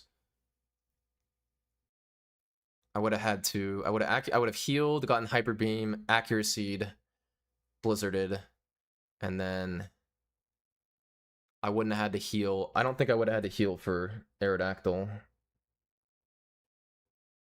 Oh my god, it would have been actually would have been close, dude. Mild is so bad for this fight. So what I should have done was I was at 78, so and I hadn't accuracy yet, so I was supposed to hyper potion, or I was supposed to heal, get hyper beam. Hyper beam would have taken me to like around. If I got like a big hyper beam roll, I would have been in range of Aerodactyl because mild is just awful. So I accuracy here, which see, I'm like so confused here because like in the moment I was like, okay, this doesn't kill me, right? Like I was like, there's no way, right? There's no way Outrage does 78 here, and like, it was just this is just so scuffed, dude. Well, he was already on recharge turn, so I was at +1 special, only had to blizzard, but I still had to accuracy. I used the second bite, no flinch. It was bite, no flinch, and then that was the recharge turn, and then I blizzarded it on. It wouldn't have been a recharge turn.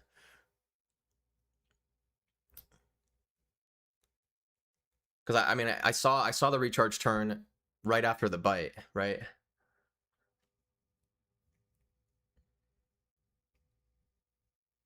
Yeah, this is This is bad defense mild. I mean, but this is still a runnable Squirtle. But you run into so many. You can run into so many problems, as mild in this spot. Now let's look at it again. Hyper Beam, yeah, Hyper Beam bites, and then this is recharge turn. Yeah, so like it. Literally, if I miss this Blizzard, I lose the run. Like, and I just throw the run. So, and then yeah, luckily he outraged. I think this thing can Thunder Wave you too. I think I got outraged because I was like under half. Muckwing, dude, this was. I fucked up, Muckwing. I didn't accuracy the Blizzard. I thought I had accuracy already because I was confused by. I had accuracy special bite Blizzard in my brain.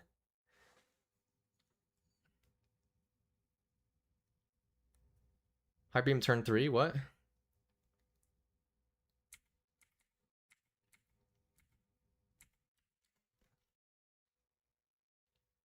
So, okay, so let's just go through this again. Double Dragon Rage, because every time. I made 84 here. It does 92 max, so heal. Hyper Beam, unfortunately, because, yeah, bad mild. He pseudo-rolled 84 plus. It did 86. So I'm in Hyper Beam range again. Didn't flinch. And then we YOLO Blizzard like a crazy person instead of healing again. Because I hadn't accuracy'd yet. Oh, dude, I'm so happy that I didn't die. Nerves, dude, nerves fucking gets you, dude.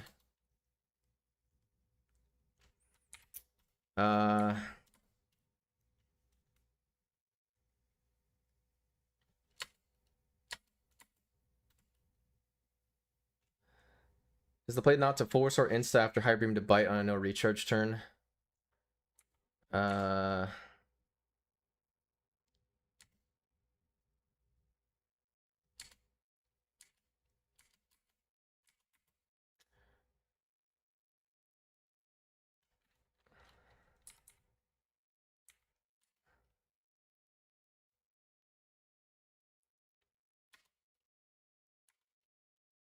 Bite.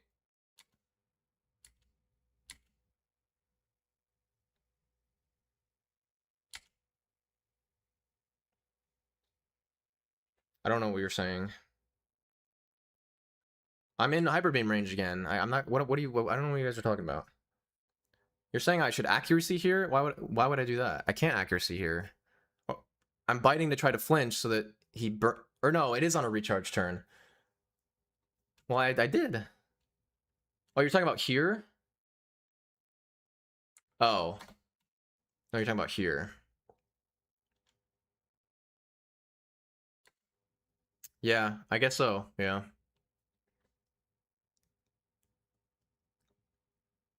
No, you're right. Yeah, you're right. You are right. That is correct. I don't, dude, I try to avoid bad defense mild like the plague, so this is just very scuffed, like, but yeah, I guess I did screw up there. I've died a lot to Agatha, so I haven't had many runs that have actually gotten to Lance, and then I get one that has bad mild, so yeah, that was a mistake. 100%.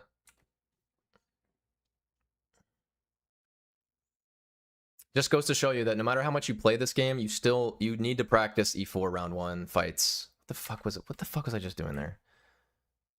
Oh, yeah. So I was looking for Elixir, but then I didn't have one, so... Yeah, silly. Very silly. Hey, like, no one's perfect, man, you know? You can try to get as close as you can, but, I mean, yeah, that lance was bad. I definitely will do some practice. I will do some practice lances, for sure. It's not really a problem you run into very, very often when you have a good defense, good HP, which is what we're aiming for. It's instead of bad defense, bad HP.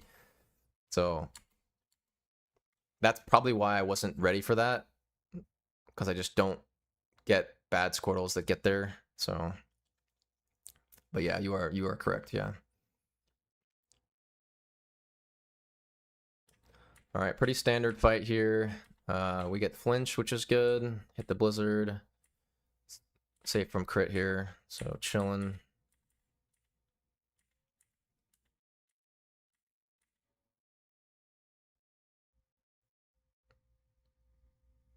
Yeah, I mean, I usually don't run this. You know, how was I supposed to know I was gonna get this? This was gonna make it there, you know. But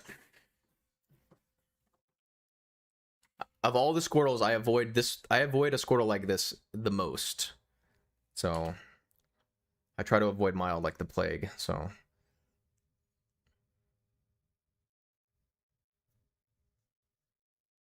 well, we didn't die. So I didn't play perfectly. I played really well this round. I didn't play perfectly though. Especially as you'll see with this, with the remainder of the post game. I mean, I had a couple of movement mistakes just because. I mean, I was nervous, man. I unfortunately had died to round 1 so many times. I didn't have enough viable runs that made it past champ 1. So like, I was nervous as hell here because I was like, "Fuck, dude! Like, I haven't gotten there in forever." So, obviously the run to bike. I actually messed this up in practice, which I never do, which is nice. I got that one. The way I do these guys, which is a little different from everybody else, but I just basically wait until they hit themselves, and then I just go. As soon as they hit themselves, I go.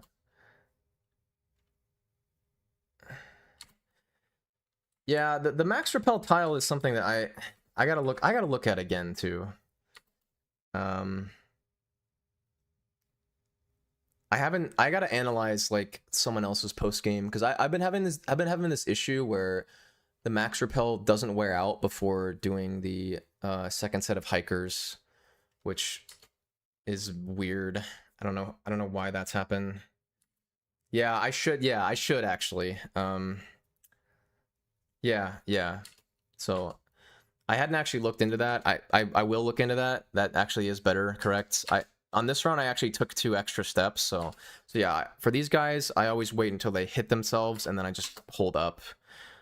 If you don't do that, you have to wait like a little till they get a little further away and then go. I've found that that's consistent. Obviously you don't want to get hit by those 2 guys because it's 2 optionals.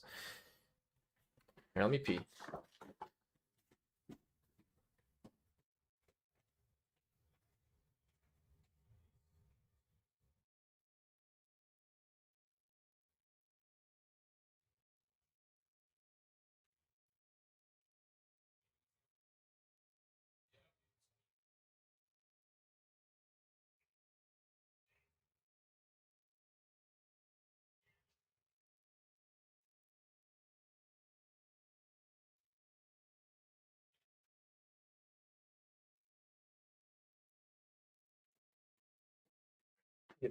Pee on ad break. Basically just bike straight to the water without biking up.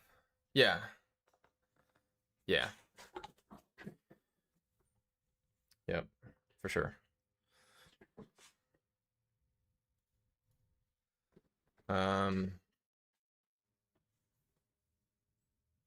Yeah, it's not the end of the world, you know. All right, this is pretty straightforward. Pulse the Marowak. Bite, and then Sand Slash is not a range at 31, which is nice. No quick attack. I think I fuck up the movement here. I was fucking nervous here.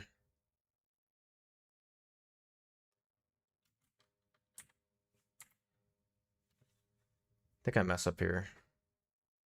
Or it's this one, right? Yeah. This is the one that like if you mess up, you gotta deload the room, which is really bad, so yeah. And then yeah. I've obviously done this millions of times, but I mean when you're on I bonk there too. When you're on really good pace, it's like it's hard to be not nervous. No amount of practice can help a lot of the time. Okay, escape rope.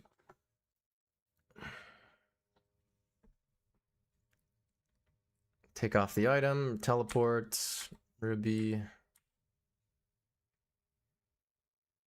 Obviously be careful to not go to the wrong islands here.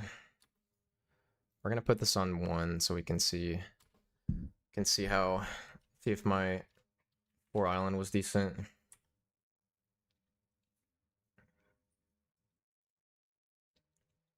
That was fine. Let's see this one. That was good. This is the one I suck at. I bonked there. I bonked. Okay, that was good. I bonked on the other rock though. Good. You know, are you supposed to run the first couple tiles there? That seems so strange. I think you are, right?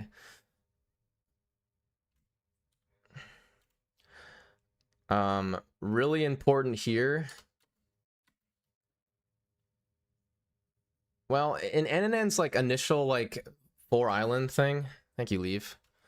It says you're supposed to run the like for a couple tiles before you get on the bike there. I opt to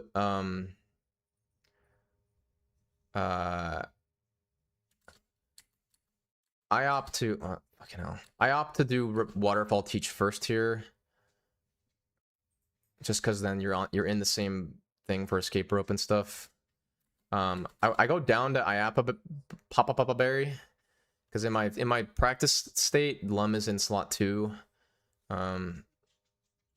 Lost like 5 seconds to using Oranberry. It was funny.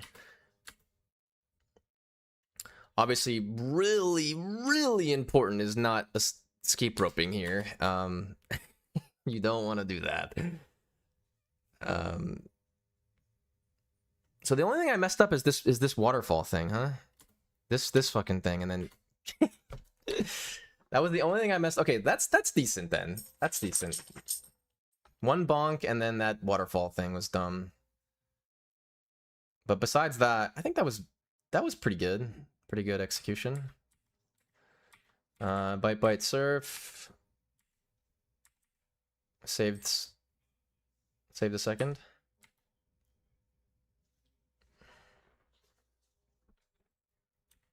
Okay, teleport. Okay. All right, so this is also something that I want to look at again because I need more clarification on exactly what the frame cycle looks like.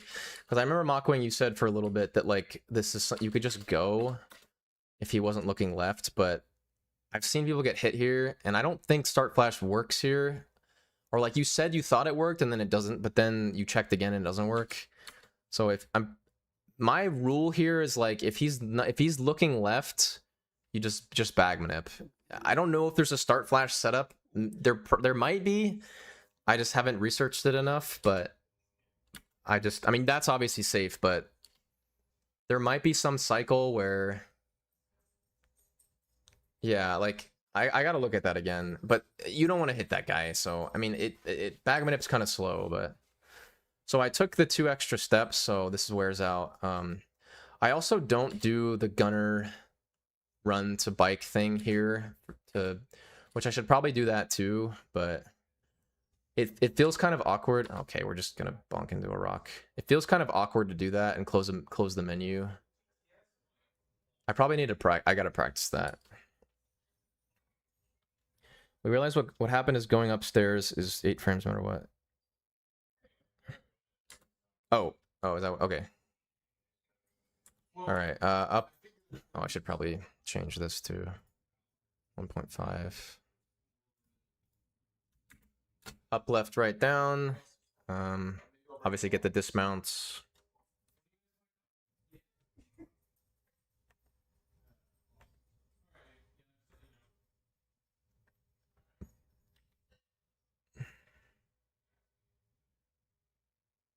Good. Oh god.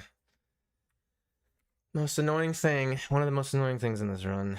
I mean, again, I was really nervous, so, but I never messed this up, ever. I don't even know what happens. I don't know how I missed this.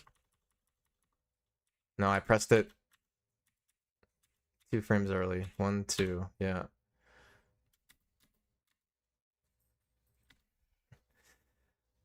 So, I believe she's not loaded in when you're here, right? So, right? I was maybe this pass with this girl wasn't safe because I didn't get on the bike or whatever, but it's funny. I was just talking to Dennis on his stream the other day about like not doing 1 tile run to bikes. Luckily, I clutched this one out. I didn't like mess it up, but I've also done this. You do them a lot in Sapphire too, so like I'm pretty sure this is fine. My rule for this girl too that I know of, I got to look into this again too. Is like you're fine, I think, unless she moves right, but then she blocks you.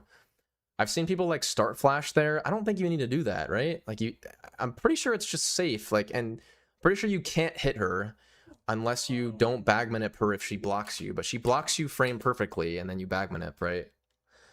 At least I think so. This stuff is very complicated frame stuff, so. Oh, yeah. Here you go. This surf is a range. What is it?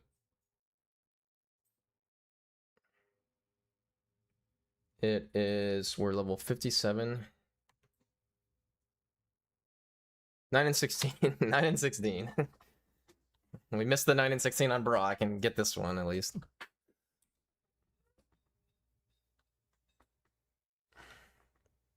Yeah, this split was not. I messed up this split for sure. I mean, we'll see, you know. Again, I'm really happy that like I got kind of bailed out on the Lance thing, and I also got bailed out on that run to bike, and I got bailed out on this admin fight because I bag manipped, dude. Dude, there's so much improvement in this run. But it's exciting to keep doing it, so Psychic here is weird.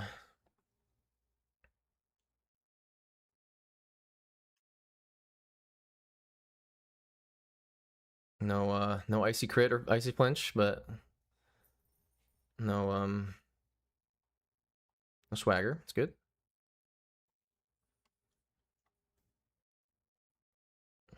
I did move my cursor, which was not the best. So the one of the big frustrations about these next two fights is you just have to hit Blizzard. I don't know what the fuck I did there. Okay, so we get Sludge Bomb instead of Rock Tomb, which is a little weird. So okay, so here is where we got screwed up, and we're gonna double check this as well, make sure that, see if I actually misplayed. Now, in the heat of the moment, I actually couldn't find the I couldn't find the damage ranges for. This is rare though, at least in my experience. Being close to doing +1 and still having Lum seems kind of rare. And every practice run I've ever done, I feel like, never gets to do this. So the idea behind what I'm doing here is, if Sludge Bomb puts you into Torrent for wheezing, you can just you can set up a special here. So my initial thinking was that Sludge Bomb was going to put me into Torrent here. So Torrent here is 58.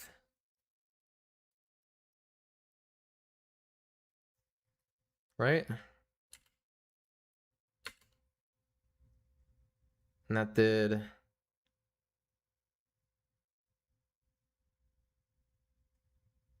Oh my god, it was actually Mineral?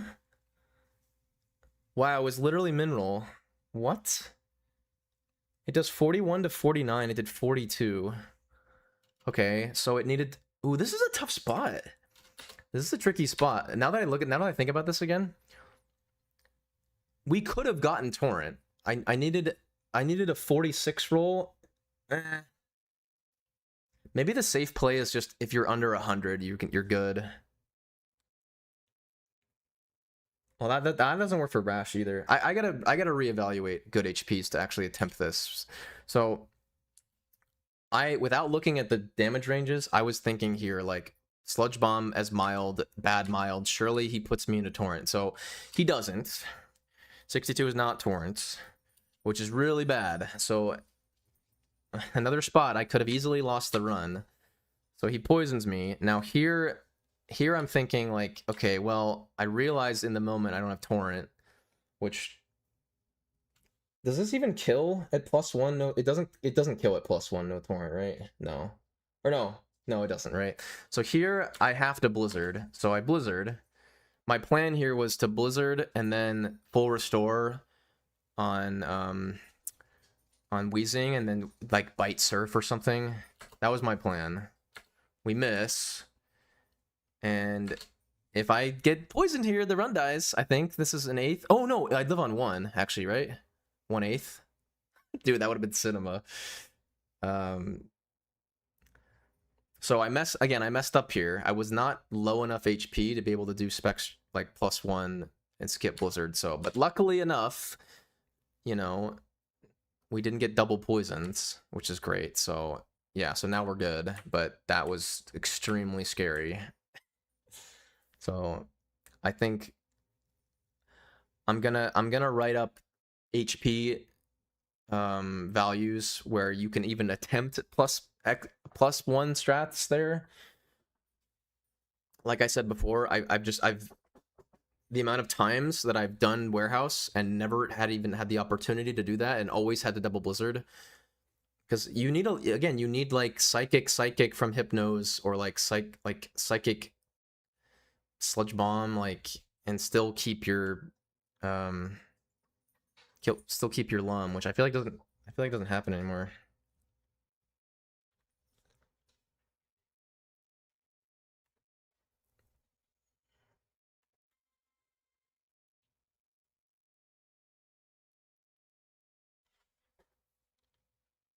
All right, so pretty straightforward. I saved way more time than I thought I was going to, weirdly enough.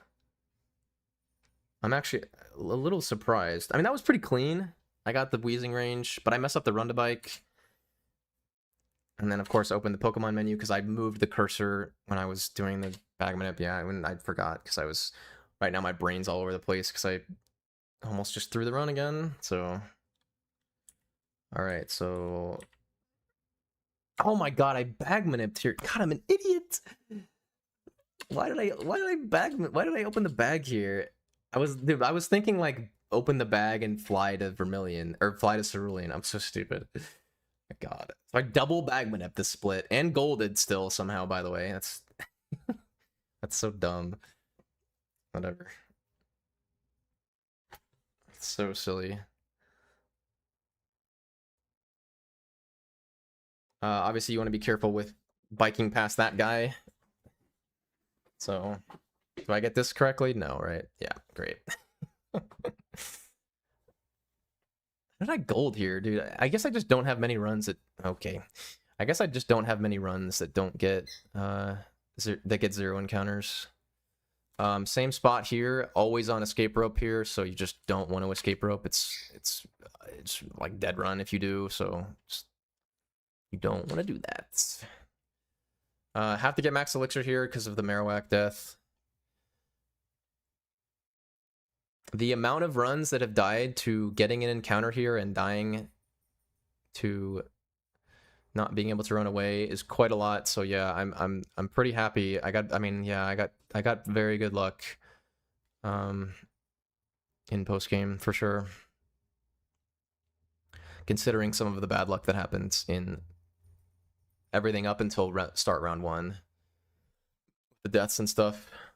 I mean, they got counteracted by the insane like Safari and really good islands and early Pika and stuff, but very easy to not nickname Mewtwo A there because there's just like weird lag there.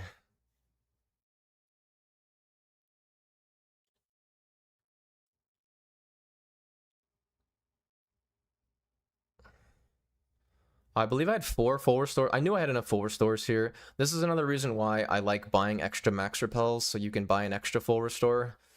Because having like 2 here is like kind of sketchy. Good menu. Yeah, I mean it's 85%, so it's pretty likely. So we skip here.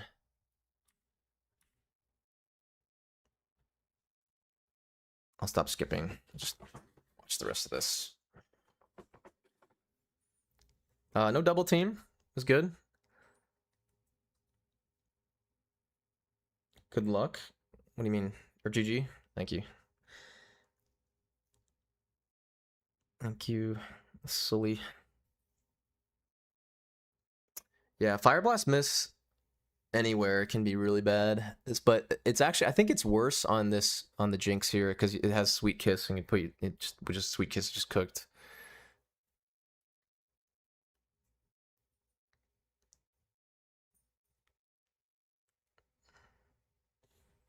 Really important here, by the way, for runners of this game.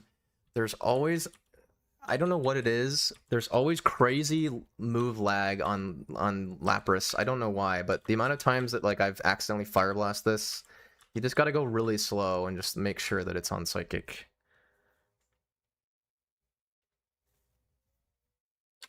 All right, so 116. The rule in the notes is if you're under 1/3 and missed more than 2 Fire Blasts, 2 would be 3. Yeah, missed more than 2 Fire Blasts, you wouldn't want to heal. We have 3 Fire Blasts right now, and we have enough HP to tank, so... Dude, I golded and lost 10 seconds to Charlie, lol. Nice. It just goes to show that split never fucking goes well. Start a YouTube stream and E4 round 2. Are you doing offline runs? No, dude. Don't do offline runs. All right, we hit our Fire Blasts.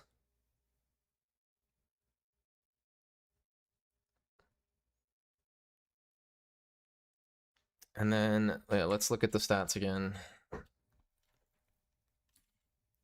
All right, so plus attack.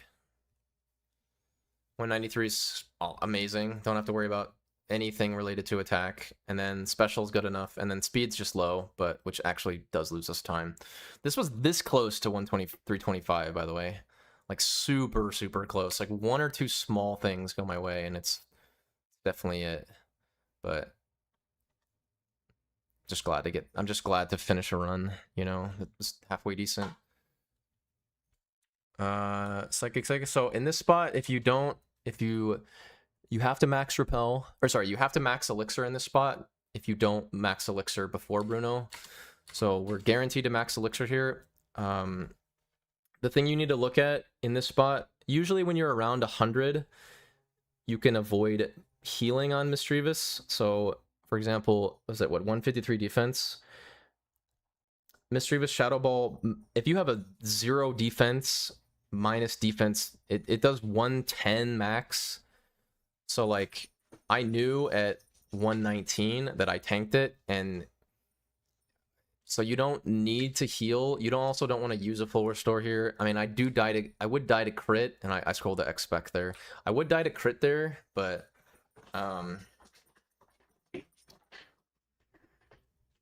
it's not worth using a heal, and it's also really slow to heal too. So I mean, yeah, it would have sucked to get crit by Misdreavus on this run, but it didn't happen.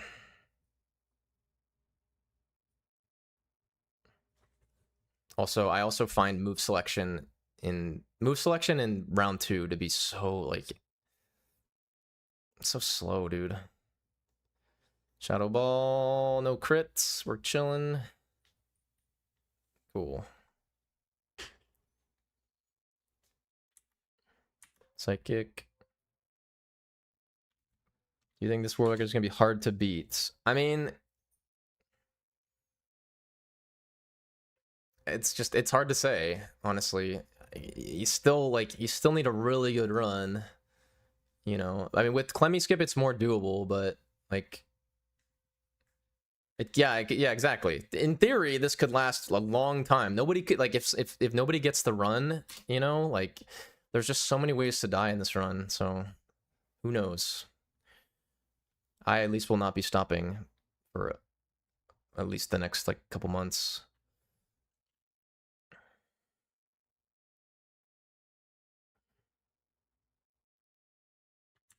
All right, so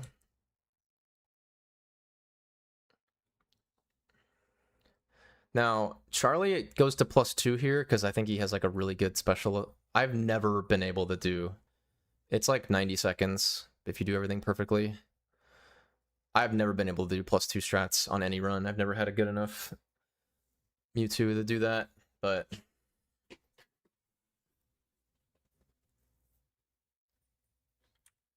okay, Psychic, Psychic, Psychic. So the weird thing here that I've never seen before is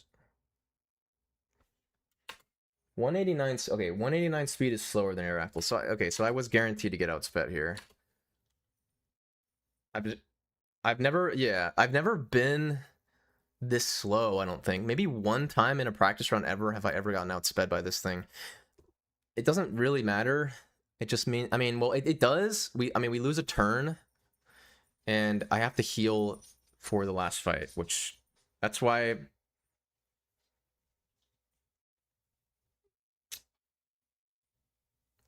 So this is unfortunate, because we're losing all this time. Which is why he gets a lot of time on me here.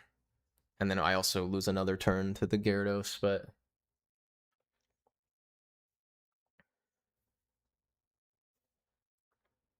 Calvin. We have enough special here to kill the Heracross.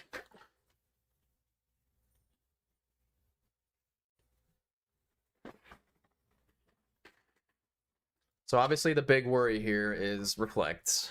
Pretty much any Reflect on any turn just probably kills the record, or like kills record, but luckily we get the stars to align. I get good enough special, good enough attack, and 3 Calm Minds. The only bad thing was the Gyarados, but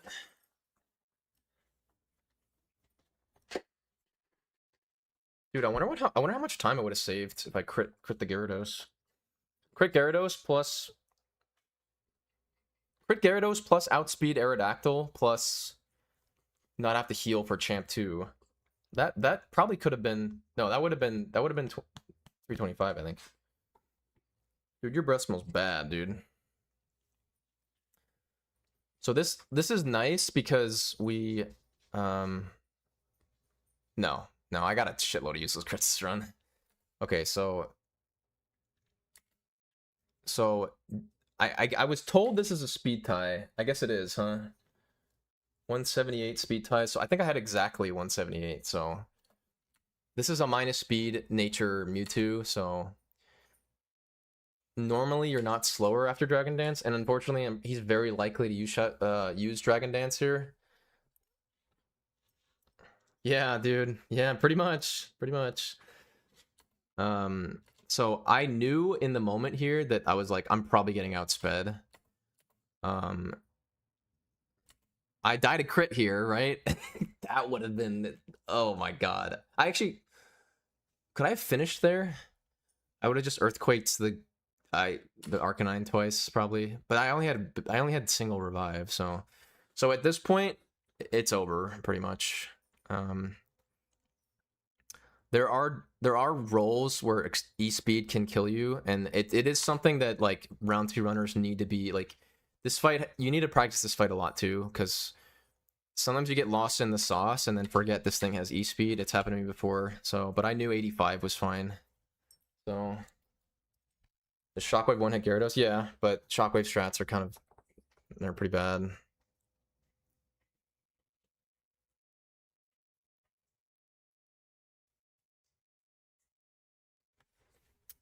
E-Speed does...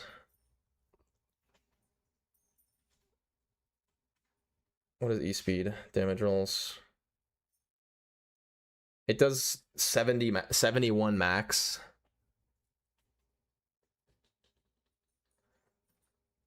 Start crying, yeah. I just teared up. I teared up. It's hard to not, dude. This was dope.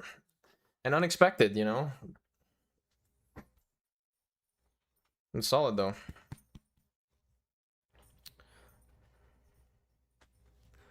Alright, who are we gonna raid? Unfortunately, I do have work in an hour and a half, so I cannot do runs after this, but... Yeah. And it was a 30, it was a 31 because I split late, so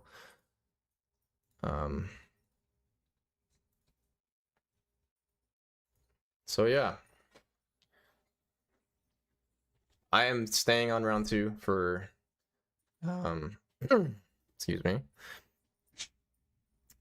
I'll be on round 2 for the next 3 months. Until the bounty's over.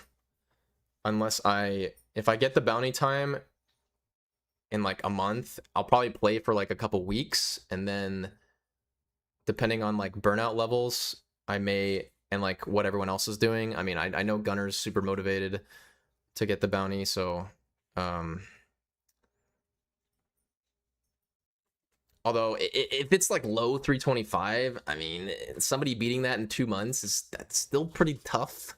Like, so, but yes, I will be continuing to do round 2 runs. Next stream, it's probably Monday.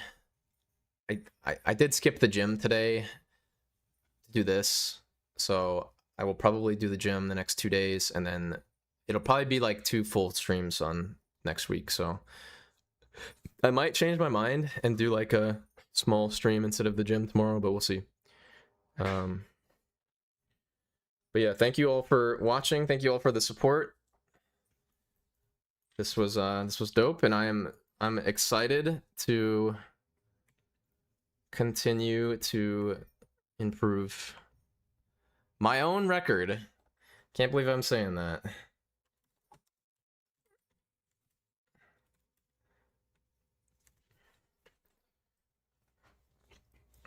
I will see you all next time.